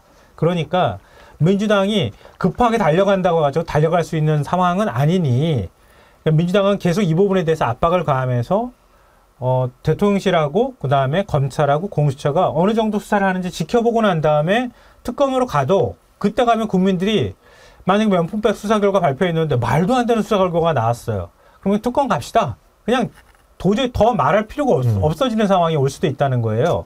그렇게 되면은 국민의힘 의원들은 지금 제가 볼 때는 최상문 특검 대통령이 거부권 행사하면은 재의결할 때 반란표가 아주 많이 나올 것 같지는 않아요. 현재 분위기로서는. 그럼 이번에는 법안 통과가 무산됐다 하더라도 아마 그 다음에 한 달이나 2달 이내에 국민의 의원들 보기에도 이 정도면 국민 도저히 못 이긴다. 이렇게 해버린 경우에는 더 안에서 이탈하려고 하는 움직임이 더 커질 수 있다. 그러니까 과거 국정농단 사건 때도 처음에는 이건 뭐지? 아닌 것 같아. 이러다가 나중에 의원들이 되고 탁 하고 튀어나오잖아요. 그러면서 결국은 탄핵 소추가 이루어지는 과정이 있었거든요. 그런 것처럼 말씀하신 것처럼 8명, 10명 정도만 이렇게 하고 훅 하고 움직여버리면은 그러면은 완전히 판이 뒤집어질 가능성도 있다는 거죠. 그럼요. 네. 그렇게 해야 더 국민들이 다 공감하는 그쵸. 면이 넓어질 거라고 생각합니다. 일단 하나 말씀을 드리면요. 이거는 뭐 저도 여의도를 취재하고 많은 사람들을 만나면서 들었던 얘기라서 이게 어느 정도의 신빙성이 있는지는 봐야겠습니다. 다만 민주당에서 정치라는 분들이 여당 인사들하고 비공식적으로 접촉을 하고 있는 것으로 알고 있습니다. 그런데 그런 말이 나온다는 거예요. 윤석열 정부 정말 앞으로 계속할 수 있겠느냐. 그리고 최상병 특검 이게 막는다고 막을 수 있는 문제냐는 거죠. 계속 진실을 밝힐 수가 가릴 수가 없는 문제이기 때문에 지금 여당에서 정치를 하는 사람들, 국회의원들뿐만 아니라 뭐 지방선거 출마할 사람도 있고 원외위원장들도 있고 굉장히 고민이 깊다라는 겁니다. 그리고 그것을 볼 수 있는 한 지점으로 여론조사를 보고 있는데 여론조사가 뭐 20%까지 지금 떨어지지 않았습니까? 그래서 민주당 일각에서는 이것은 야당의 요구뿐만 아니라 여당 내에서도 굉장히 심상치 않은 움직임이 나올 수 있다라는 지금 전망이 일각에서 나오고 있는 거고요. 또 하나 최근에 원내대표 선거를 가지고 국민의힘에서 입후보하겠다는 사람이 빵명이어가지고 9일로 선거가 미뤄졌습니다. 그리고 이철규 당선자가 자기는 출마하지 않겠다 비판 여론에 직면해서 한 상황인데 이런 여러 가지 상황, 앞으로 원내대표 선출이 어떻게 될지 그리고 지금 22대 국회의 개원을 앞두고 있는 물밑 움직임 이런 걸 좀 면밀히 볼 필요가 있다는 말씀 드립니다. 예. 제가 말씀드린 사이에 또 하나 빅 이벤트가 있잖아요. 국민의힘 당대표 선거 네. 전당대회가 있거든요. 6월 말이나 늦어도 7월 초에 이루어질 거예요. 그러니까 앞으로 한 2-3달 안에 이런 움직임이 어떤 화학작용을 일으키느냐 어떤 작용을 일으키느냐에 따라서 완전히 전국이 뒤집어질 가능성도 여전히 남아있다는 거죠. 국민의힘 원내대표도 이제 뭐 곧 뽑을 것 같은데 이철규 의원이 드롭한 것 그것도 좀 한번 좀 들여다볼 만한 대목이기는 해요. 이제 윤석열 대통령에 의지해서 가는 국민의힘은 아니다. 그거는 이제 끝났다. 이런 것을 보여주는 것 같기도 하고요. 앞으로 윤석열 대통령과 국민의힘 관계가 어떻게 정리가 될 건지 그것도 이 특검 정국 거부권 반응과 관련해서 짚어볼 만한 부분이 아주 많을 것 같습니다. 최상병 특검 그리고 김건희 여사 명품백 수수 두 가지 의혹 짚어봤는데요. 한 가지 또 살펴볼 게 있습니다. 선거 전까지 석 달 동안 전국을 돌면서 뭐 민생 토론 윤석열 대통령 하지 않았습니까? 그게 민생 토론회라고 부를 수 없었죠. 뭐 정책 공약 남발하고 선거운동 하는 거 다 우리가 아는데 문제는요. 그렇게 많이 한 것도 문제인데 이걸 여는데 한 번에 1억 4천만 원 이상 들었다는 거예요. 예산이. 그런데 지난번에 저희가 예비비 사용해서 한번 문제점 지적한 거 있지요. 예비비라고 하는 것은 비상금이죠. 그 비상금 가장 많이 썼던 게 재작년에는 용산으로 대통령실 이전하는 거. 작년에는 뭡니까? 해외 순방하는데 제일 갖다 많이 써버린 거예요. 예비비를. 예산 놔두고. 기본 예산보다 2배가 더 넘는 돈을. 이것도 말이죠. 지금 오마이뉴스가 조사를 해서 보도를 한 건데 민생 토론회를 하는데 행사 용역 비용을 거의 긴급한 행사로 간주해가지고 수의계약을 맺은 것으로 밝혀진 겁니다. 14번 중에 13번이 수의계약이었는데 이 수의계약이라고 하는 것은요. 요즘에는 민간도 잘 못합니다. 특히 국가를 당사자로 하는 것은 다 일반 경쟁입찰 원칙을 지켜야 되는데 거의 수의계약으로 했어요. 그런데 수의계약을 하려면 국가계약법 7조 또 시행령 26조 1호를 보면 천재지변, 감염병 예방 및 확산 방지, 작전상의 병력 이동, 긴급한 행사, 긴급 복구가 필요한 수해 등 비상재해 원자재 가격 급등, 사고 방지 등을 위한 긴급한 안전진단 시설물 개선, 그 밖에 이에 준하는 경우에만 수의계약을 할 수 있도록 돼 있어요. 국회의원 기자님. 네. 그러면 지금 대통령실에서 이걸 수의계약으로 한 것은 이 가운데 어디에 해당이 된다는 겁니까? 그러니까 일단은 긴급한 경우에만 그 경제 입찰을 하지 않고 수의계약을 할 수 있는데 이렇게 했다라는 것 자체는 아니 20몇 차례나 했는데 뭐가 긴급했다는 거예요? 정말 말이 안 되게 느껴지고요. 특히 26차례, 14차례 조사했는데 상당수가 수의계약이라는 건데 결국 저 어떻게 생각하냐면은 이게 원래는 뭘 대체한 거냐면 신년 업무 보고를 대체를 한 겁니다. 그리고 신년 업무 보고라는 거는 해마다 정례적으로 있었던 것이죠. 그럼 과거에 얼마를 썼나를 보면 됩니다. 봤더니 과거에는 부처별로 수백에서 많아서 수천만 원밖에 안 들었어요. 근데 이번에 굳이 밖에 나가서 전국을 순회하면서 하다 보니까 예전에 청와대 영빈관에서 장소를 바꿔서 한 거 아닙니까? 그러면서 이것저것 꾸미는 돈을 막 쓴 겁니다. 그래서 한 회당 어떻습니까? 평균적으로 조사를 해보니까 조사 대상인 평균 랩은 1억 4천만 원이라는 건데 이거는 전에 비해서 많게는 2~3배 이상 크게 늘어난 거거든요. 그렇기 때문에 이런 국민 혈세를 가지고 했다는 것 자체가 문제고 더군다나 이제 민생 토론회 자체가 정책이나 각종 개발 공약을 남발한 장 아니었습니까? 그래서 관권 선거를 했다고 하는데 결국 관권 선거에다 국민 혈세를 더 크게 썼다는 겁니다. 고무신을 줘야만 그게 불법 선거입니까? 아니라고 생각합니다. 이런 부분에 있어가지고도 국가 예산을 낭비했다는 것도 굉장히 큰 범죄 영역에 있을 때 생각이 들고요. 그리고 무엇보다도 기자가 당시에 수의 계약을 했던 당사 업체들을 찾아가 보니까 어떻습니까? 대표이사와 직원 한두 명 둔 소규모 업체라는 거 아닙니까? 그렇기 때문에 과연 이런 행사를 정상적으로 수행할 능력이 있는 것인지 없는지조차 검증이 제대로 되는 업체한테 경제 입찰이 아닌 단독으로 계약권을 줬다는 것 자체가 굉장히 위법성 시비에서 자유로울 수 없다고 보여집니다. 네. 아니 동사무소도 이렇게 하네요. 김성환 평론가님. 그럼요. 대통령실인데 심지어 말이죠. 행사 당일에 계약한 사례가 3건이나 있대요.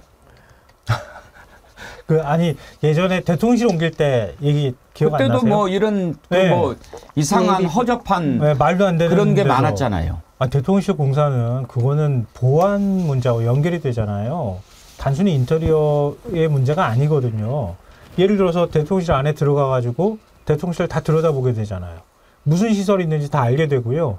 그리고 시설을 하게 되면 거기에 보안 시설이 같이 따라 들어간단 말이에요.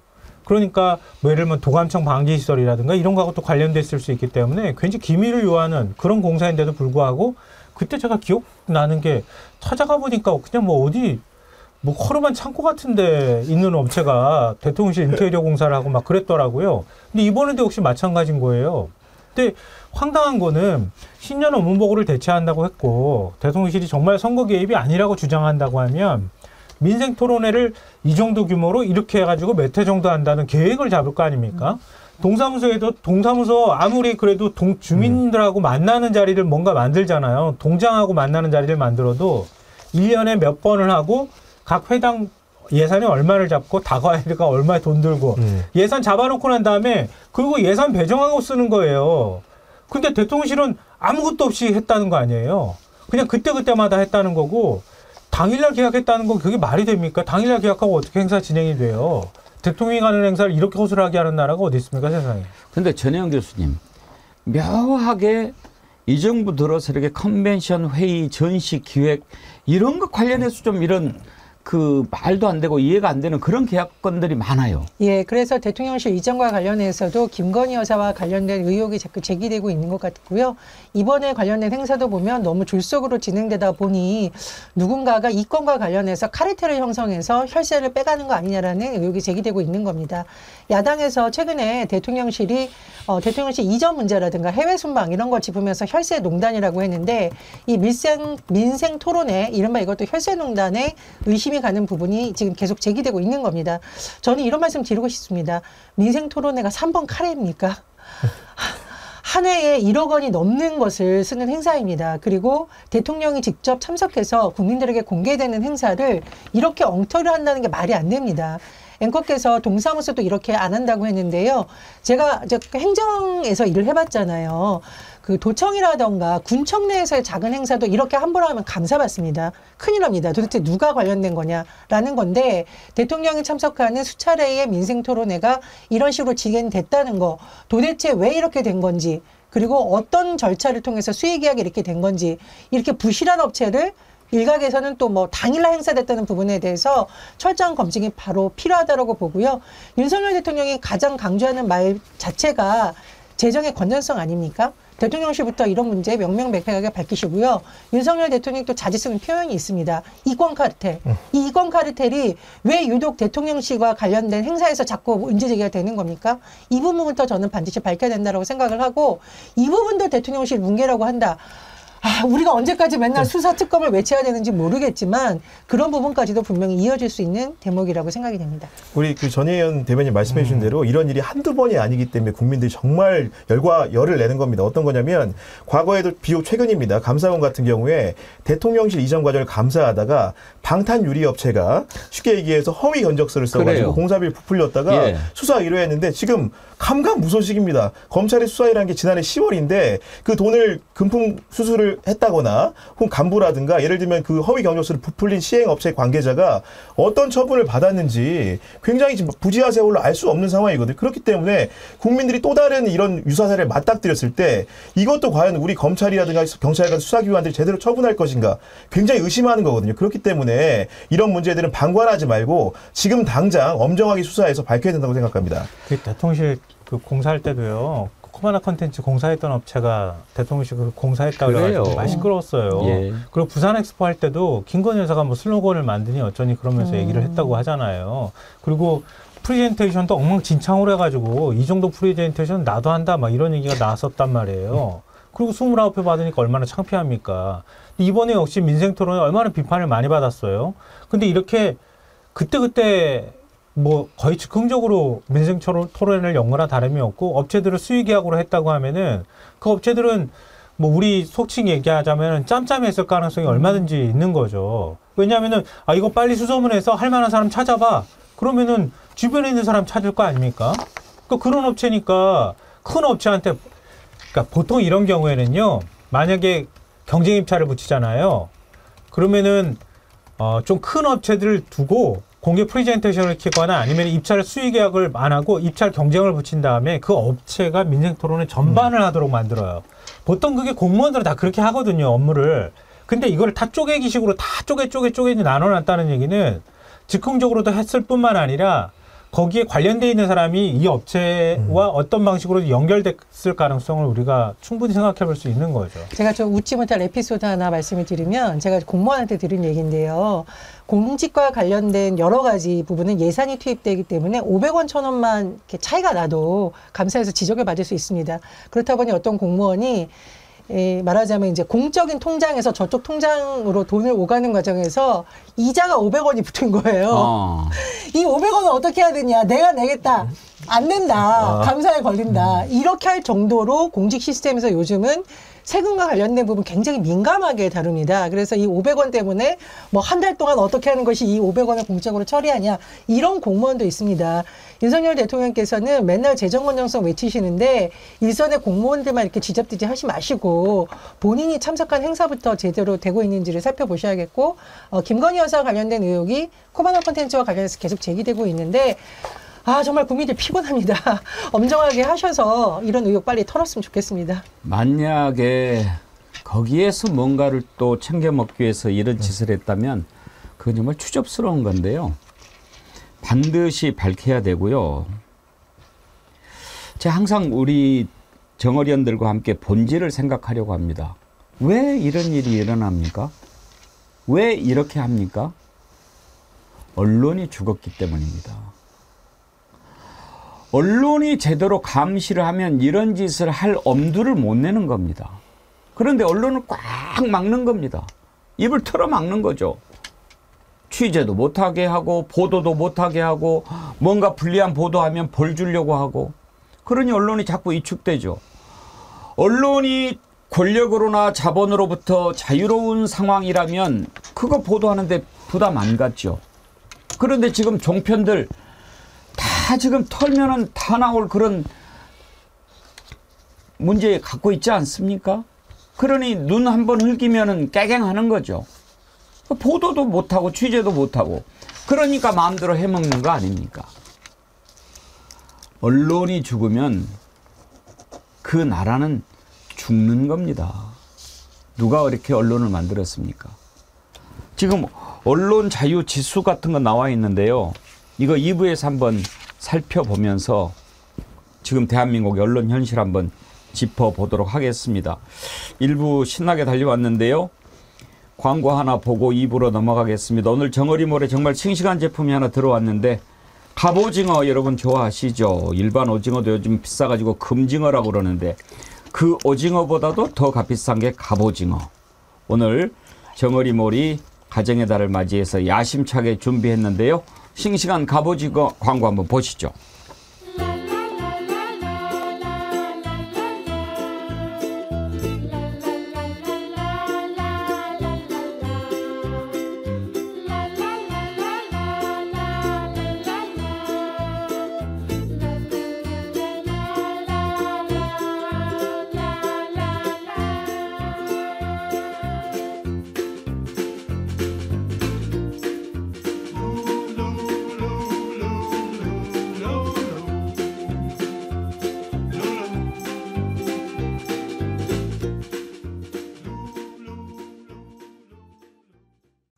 예, 맛있게 보이죠?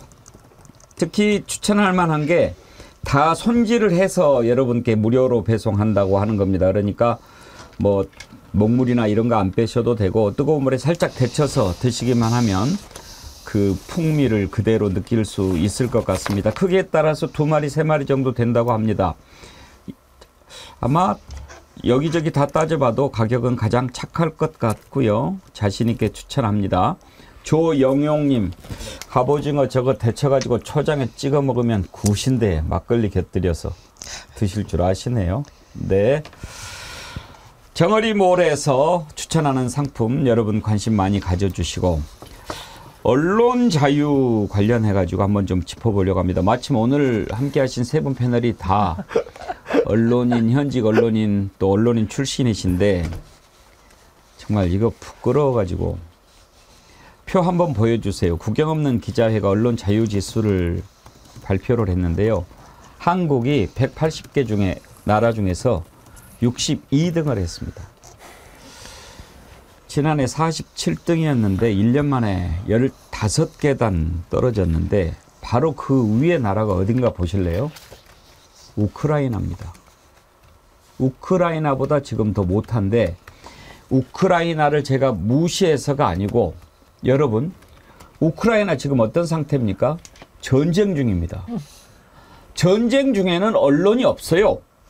전쟁 중인데 국민이 생명이 달려있는데 거기에다 대고 무슨 사실보도 진실보도 얘기할 수 있습니까? 그때는 언론도 숨을 죽여야 됩니다. 그건 어쩔 수 없는 숙명입니다. 이겨야 되는데요. 그래서 전쟁 때는 언론 통제가 인정이 됩니다. 그리고 보도 지침도 전쟁에 한해서는 어느 정도 받아들여집니다. 왜? 국가의 중요한 보안 사항이 누설됐을 때 치명적인 결과가 올 수 있으니까. 그런데 전쟁이 아닌데도 마치 그걸 국가 안보상 중요한 이유인 것처럼 하려고 하다가 그게 이제 언론과 갈등이 많이 빚어지는 사례는 있었어요. 미국에서도 그랬습니다.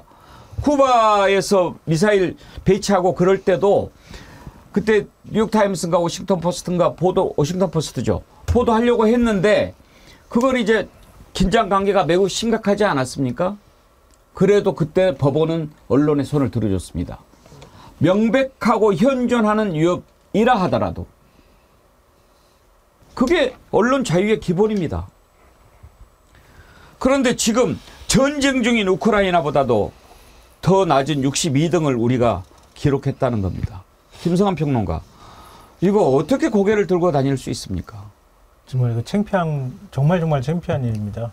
지난번에 스웨덴 민주주의 다양성 연구소에서 한국의 순위를 47위라고 했잖아요. 2019년 18위에서 47위가 됐어요. 그때 독재가 진행 중인 42개 국가 중에서 한국을 꼽았거든요. 그때 왜 이렇게 추락했는지 그 이유를 밝혔는데 거기에 보면 이게 있어요. 비판적인 방송 언론에 대한 정부의 검열, 미디어의 자기 검열, 기자에 대한 탄압 등 언론 표현의 자유 위축이 영향을 미쳤다. 이렇게 돼 있거든요. 이게 이번하고 똑같습니다. 그러니까 이번에 나온 거하고 같은 맥락이라고 생각하시면 될 것 같아요. 그러니까 한국의 민주주의 수준이 이렇게 추락하고 있다고 볼 수 있는 거예요. 그러니까 지금도 그때도 그 민주주의 다양성 연구소에서 발표했던 순위예요. 그때도 우크라이나 우리가 얘기했던 것 같아요. 거의 비슷해요. 순위가. 그러니까 보는 눈은 똑같은 거예요. 그러니까 객관적으로 봐도 윤석열 정권 들어서고 난 다음에 한국의 민주주의는 퇴양하고 있다. 이 부분이 분명하게 확인되고 있고요. 특히 언론은 아마 현직 기자가 얘기하시는 게 더 좋을 것 같긴 한데 대통령의 명예훼손을 수사한다고 기자들을 명예훼손, 저도 명예훼손 걸려본 적이 있거든요. 명예훼손 수사한다고 압수수색하는 걸 제가 처음 본 것 같아요. 그렇죠? 기자들이 명예훼손 많이 걸리거든요. 근데 많이 걸려도 압수수색을 하지는 않아요. 근데 대통령 명예훼손 됐다고 해가지고 압수수색을 이렇게 기자들 다 털어가지고 압수수색하는 건 진짜 처음 봤어요.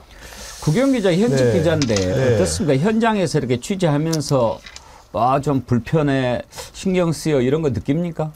아무래도 사실 기자들이 특정 주제에 다룰 때 제한이 없어야 되는데 특히 김건희 여사 보도라든가 대통령 보도 같은 경우에는 여러 가지 사법적으로 리스크가 있는 부분들이 돌아오다 보니까 그런 부분들에 대해서 정말로 두 번, 세 번 심리적 검열을 할 수밖에 없는 상황이고요. 그렇다 보니까 아까 앵커님 말씀하신 대로 어떤 비위 의혹이 있으면 파고들어서 보도할 수 있는 진정성이 있어야 되는데 거기에 이르기까지도 힘든 심리 상태를 만들어 놓는 겁니다. 그럼 그 근거를 이번에 평가한 국경 없는 기자회 같은 경우에도 어떻게 평가했냐면 정치적 양극화로 인해 우리 편이 아닌 것으로 간주되는 언론 매체는 공격의 대상이 됐다. 이렇게 평가하고 있습니다. 결국은 실존적으로 기자들이 그 위협 앞에서 무너지게 돼 있는 것이고 결국 또 어떻게 통제하고 있습니까? 공영방송 경영진 임명권을 가지고 지금 하나하나 차례차례 바꿔가고 있지 않습니까? 선거가 끝났는데도 멈추지 않고 있지 않습니까? 그렇기 때문에 기자들이 정말로 공정하고 사명을 가지고 보도하기가 점점 어려운 환경이 되고 있다고 보여집니다. 제 윤석열 대통령이 그 예전에 초기에 바이든 날리면 보도 나왔을 때 MBC 기자 그다음 해외 순방할 때 대통령 전용기 타지 마 라고 좀 시끄러웠잖아요. 전 사실 그때만 해도 야 윤석열 대통령 참 째째하다 유치하다 이런 생각을 했는데 이 째째하고 유치한 정도를 넘어서 점점 야만적으로 바뀌고 있다는 생각이 듭니다. 군사독재 시절에도 이렇게까지는 하지 않았다는 행태가 막 드러나고 있는데요. 아까 말씀해 주셨듯이 명예훼손 관련해가지고 기자를 압수수색한다. 이게 정말 대한민국에서 일어날 수 있는 일인지 모르겠고 최근에 EBS 교육방송과 관련돼서 유시춘 이사장에 대해서 무슨 업무 추진비 관련해서 밝히겠다면서 검찰이 EBS를 압수수색한 것도 초유의 사태입니다. 교육방송 하면 팽수가 있는 곳이고 어린이들이 견학하는 곳인데 이런 것까지 검찰에 칼을 들이댄다라는 것을 보면서 과연 다른 나라에서 우리나라를 볼 때 어떤 나라로 볼까? 우크라이나 수준으로 볼 수도 있겠다는 생각이 정말 들고요. 또 하나 말씀드리고 싶습니다. 김건희 여사에 관련된 부분에 왜 이렇게 민감하게 칼을 휘두르는지 모르겠는데 무서워서 이러는 건지 아니면 누구 편을 빌리자면 쫄아서 그런 건지 모르겠는데 김건희 여사와 관련된 방송에 대해서 유난히 징계가 많다는 지금 보도가 나오고 있거든요. 윤석열 대통령이 맨날 외치는 자유는 본인 혹은 김건희 여사에게만 해당되는 겁니까? 민주주의의 기본에는 언론의 자유도 있다는 거 꼭 말씀드리고 싶습니다.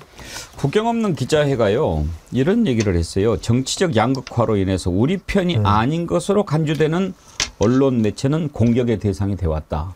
국경 없는 기자회 부국장 얘기를 한번 들어볼까요? Perquisitions qui ont pu être menées contre des rédactions et des journalistes qui laissent planer un vrai doute sur la capacité des journalistes à pouvoir enquêter librement, sans autocensure et sans poursuite judiciaire.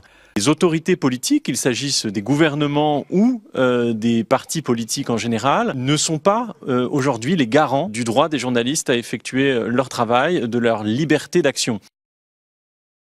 예, 티보 브리탱 아마 프랑스 기자인 것 같은데 국경 없는 기자회가 이렇게 진단을 하고 있습니다. 아까 전혜영 교수께서 EBS 압수수색한 거 얘기를 하셨는데 그건 왜 그렇습니까? 박선아 방송문화진흥회 이사, 유일영 KBS 이사 지적을 한번 들어보겠습니다. 공영방송 장악을 위해 KBS 이사장을 해임하고 KBS 사장을 교체했다. YTN을 민영화하고 TBS를 해체했으며 이제 정권의 칼날은 다시 MBC와 EBS로 향하고 있다. 도대체 무엇이 급하다고 임기 5개월도 남지 않은 교육방송 이사장에 대해 해임 절차를 밟고 유례없는 압수수색까지 하는가? 제가 요즘에요 유튜브를 진행을 하면서 한편으로는 참 다행이고 감사하다라고 생각하면서 한편으로는 참 후배들한테 미안하다 이런 생각을 합니다. 감사하다는 것은 뭐냐면 그래도 지금 이제 여러 가지 법률상 유튜브는 지상파나 종편에 비해서 제재가 또 규제가 거의 없는 형편이죠. 그래서 좀 마음대로 얘기를 해도 뭐 방송심의위원회라든지 이런 데서 제재를 못 가하지요. 물론 뭐 허위 사실을 보도한다거나 그렇게 하면 여러 가지 얽어맬 수 있는 방법이 많겠지만 듣기는 싫어도 당장에 어떻게 지금 못하는 거죠. 그래서 제가 그나마 이렇게 좀 정말 진실로 제가 하고 싶은 얘기를 이렇게 하고 있는데 가끔 생각해 봅니다.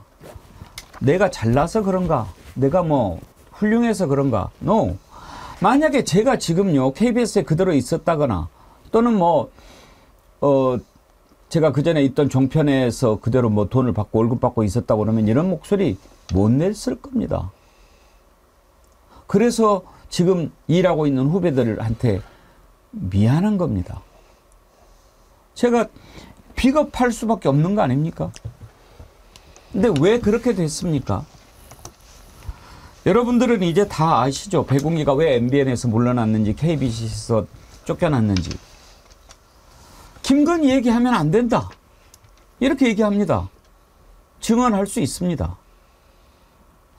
왜 김건희 얘기를 하면 안 됩니까? 이 나라가 그렇게 돼 있는 나라 아니지 않습니까? 그런데 그렇게 합니다. 옳지 않습니다. 김건희 얘기를 한 사람이 죄를 짓는 게 아니고 김건희 발언을 했다고 쫓아내는 사람이 죄를 짓고 있는 겁니다. 얼마나 큰 벌을 받으려고 그러십니까?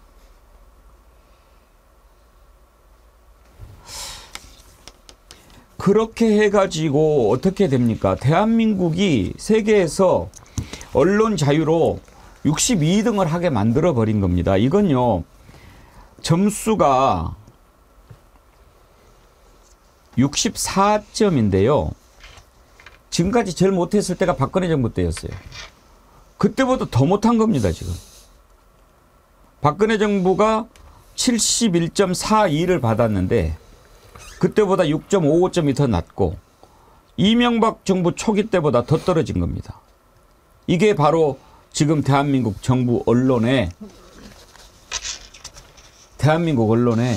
현 주소인 겁니다. 김성환 평론가님.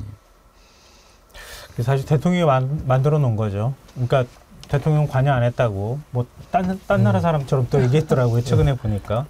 근데 방송통신위원회도 그렇죠. 합의제 기구로 일부러 만들어놨단 말이에요. 합의제 독립기구로 만들어놓은 거예요. 왜냐하면 방송을 직접 규제할 수 있는 기관이기 때문에 이거 언론 자유 문제하고 직결되는 거거든요. 심지어는 이명박 정부 때 만든 거예요. 방송통신심의위원회가. 그럴 때도 합의제 기구로 위원 구성을 하도록 만들어놨는데 야당 의원 아직도 임명 안 하고 있습니다. 대통령하고 여당이 추천한 인사 달랑 둘이서 그냥 다 자기들 멋대로 막 두드리면서 하는 거예요. 거기만 그러느냐? 실제로 보도 심의하는 데가 선거방송 심의위원회라고 있어요. 방송통신심의위원회라고 있어요. 그게 일반적으로 이제 방송사 보도 내용이나 이런 것들 심의하는 기구거든요.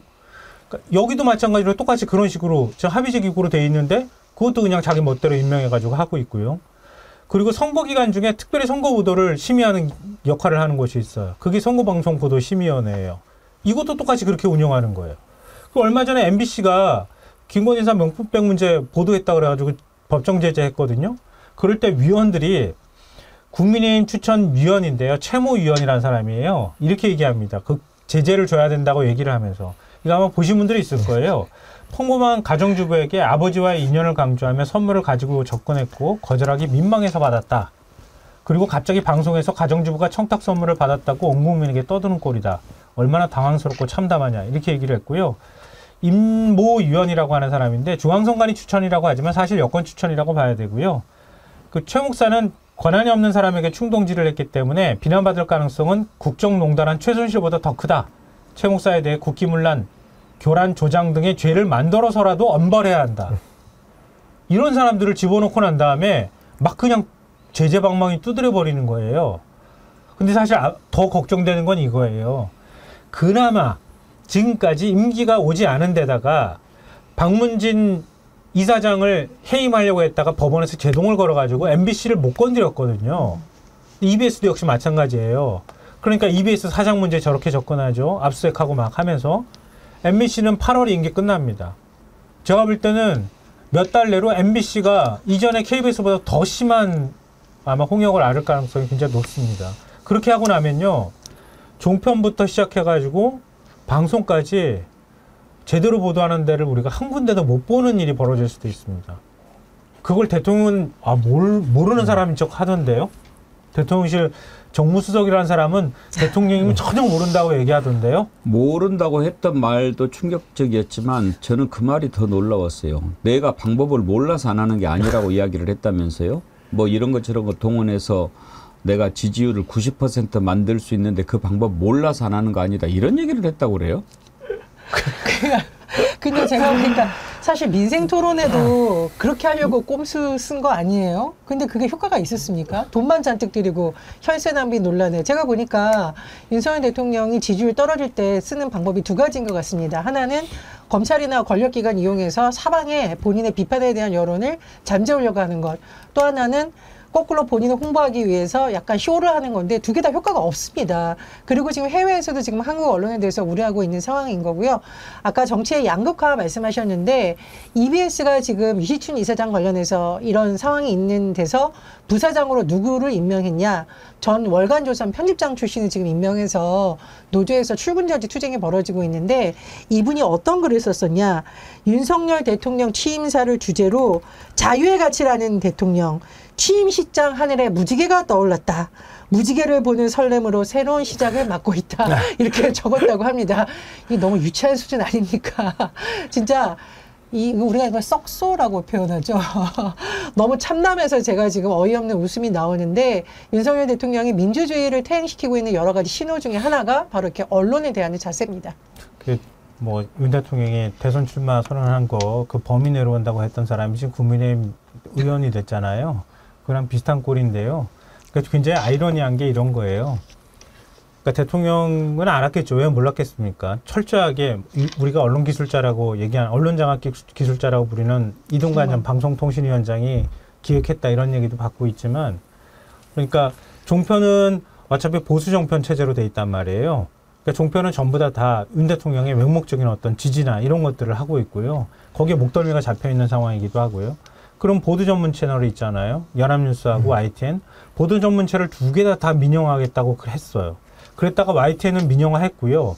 연합뉴스 TV는 끝까지 저항해서 그나마 연합뉴스는 못 넘겨줬어요. YTN은 이미 민영화 시켰습니다. 그러고 나니까 이제 남아있는 거는요. KBS 이미 다 아시다시피 사장 막 해임하고 교체해버렸잖아요.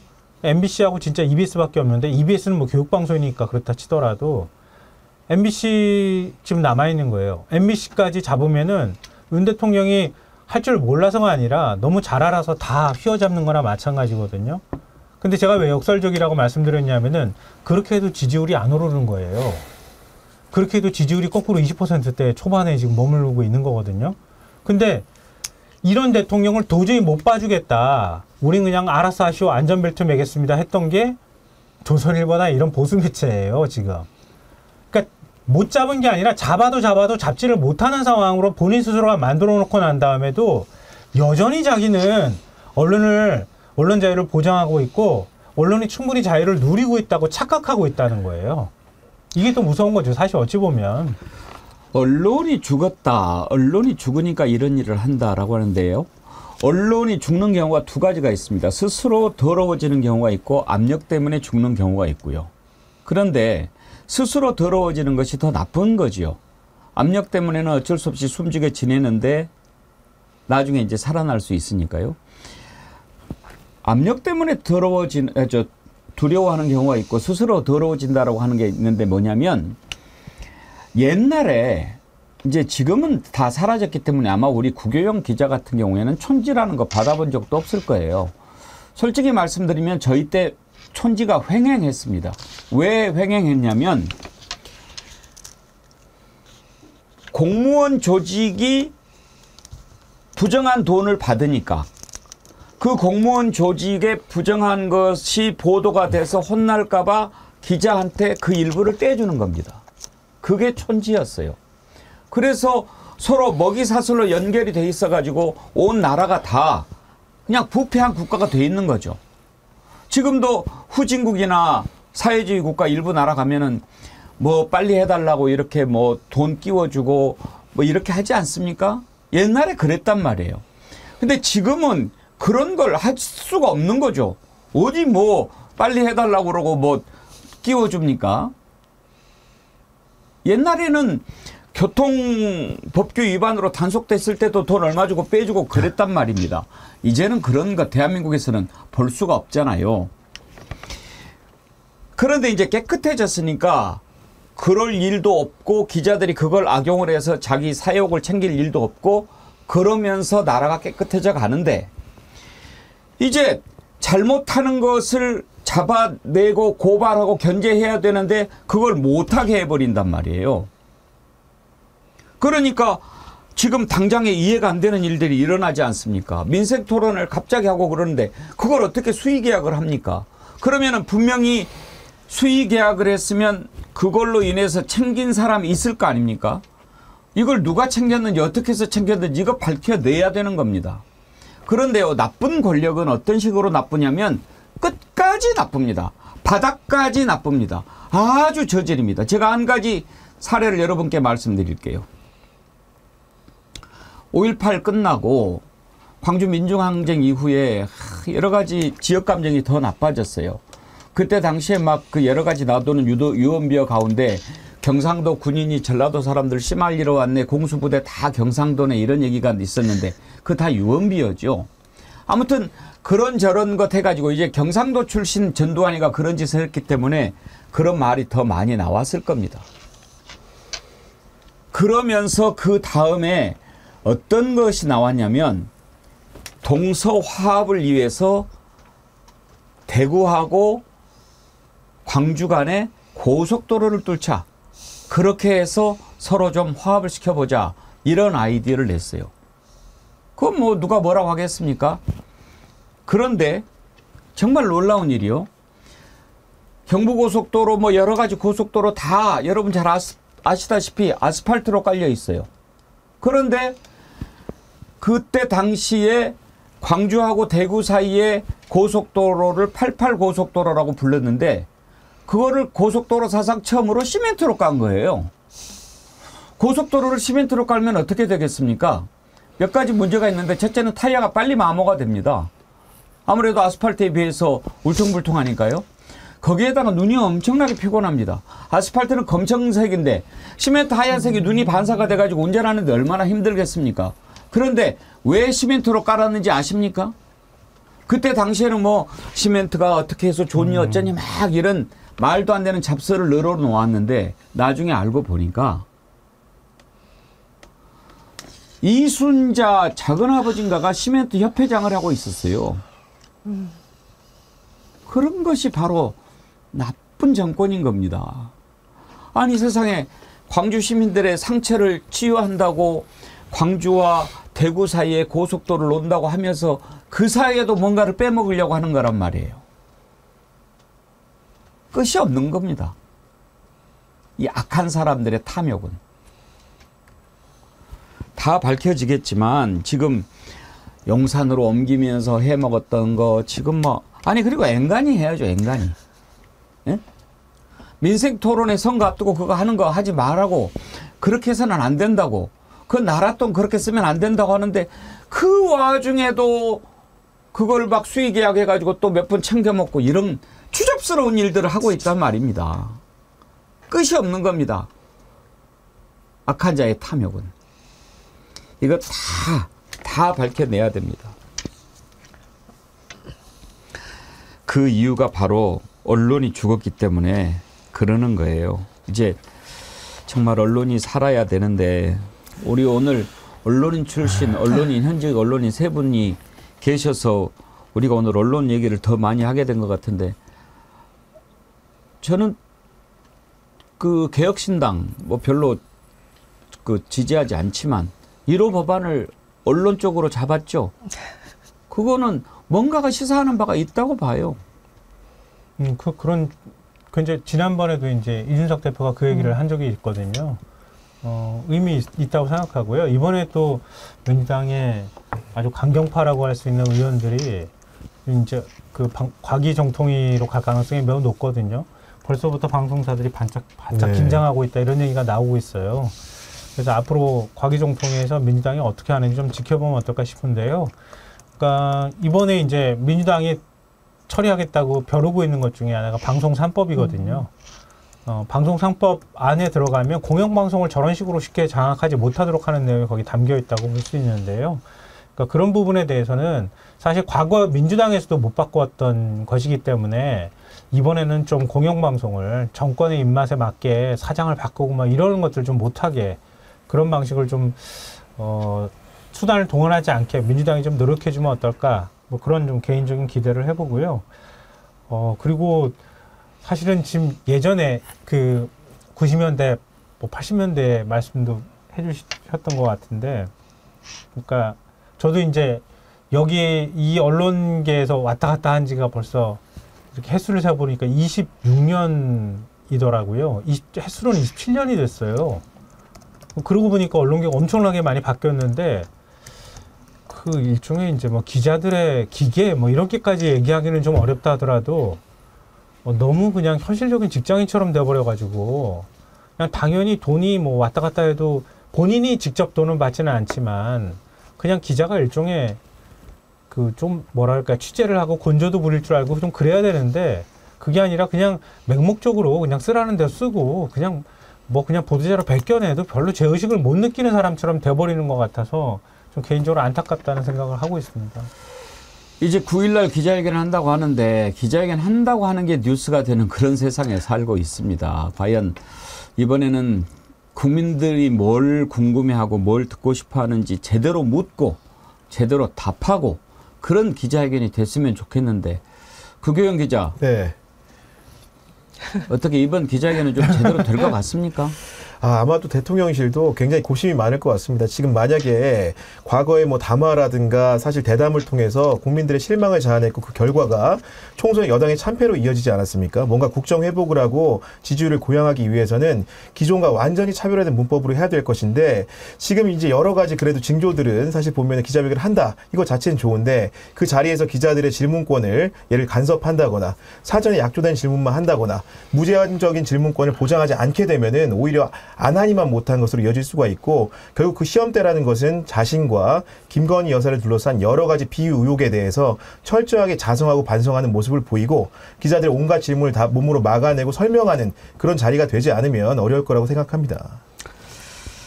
오늘 한국일보에 굉장히 재밌는 칼럼이 하나 실렸는데요. 뒤집으려면 민희진처럼 이거예요.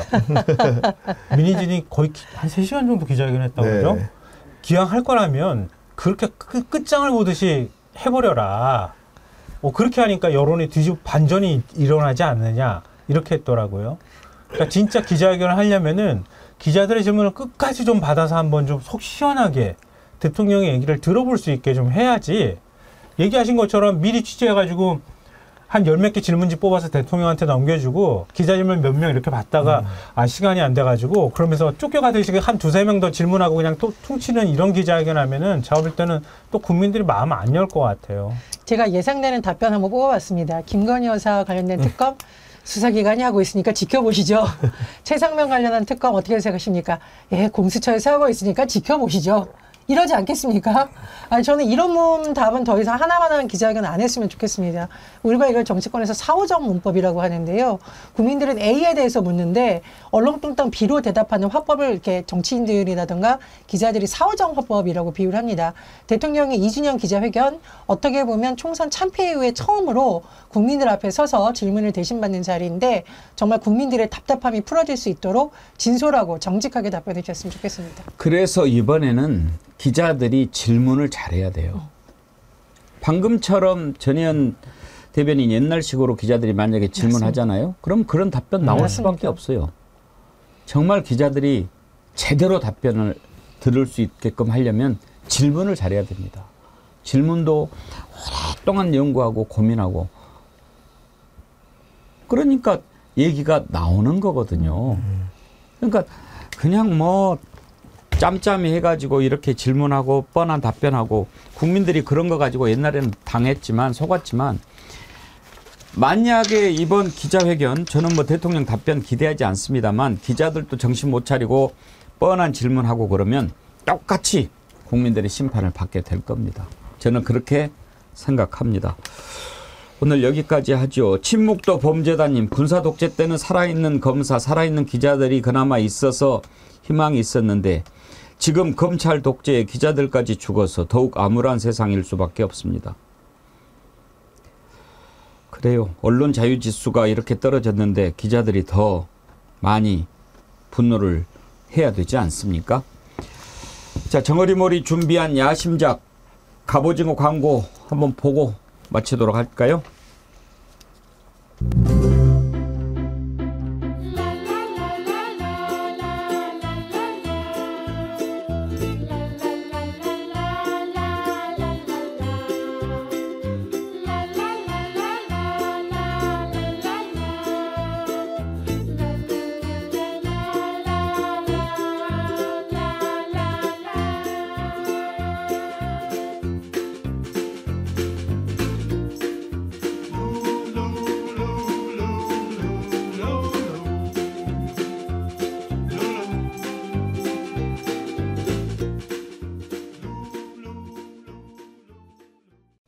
네.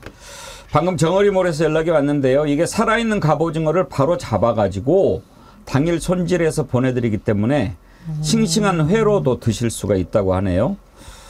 회로도 드셔도 좋지만 저렇게 데쳐가지고 찍어 먹으면 더 좋더라고요. 오늘 근데 휴일이라서 내일부터 발송이 된다고 하니까요. 어버이날 가족들과 함께 즐기시기는 딱 좋을 것 같습니다. 많이들 주문하셔가지고 싱싱한 갑오징어 맛있게 드시기 바랍니다. 자, 오늘 함께 해주신 여러분들 감사드리고요. 아까 댓글 소개해드린 분들은 밑에 저희 이메일 주소 나가죠. 이쪽으로 댓글 당첨되신 분들 주소 보내주시면 저희가 정어리 선크림 보내드리도록 하겠습니다. 그리고 쇼츠 동영상 만들어서도 보내주십시오. 저희가 앞으로는 더욱 충실하게 방송해 드리도록 하겠습니다. 오늘 함께해 주신 세 분 패널 전혜연 대변인, 김성환 평론가, 구기영 기자 세 분 수고하셨습니다. 감사합니다. 감사합니다. 네. 연휴인데도 이렇게 많이 참여해 주셔서 감사합니다. 내일 오전 11시에 다시 찾아뵙겠습니다. 여러분 고맙습니다.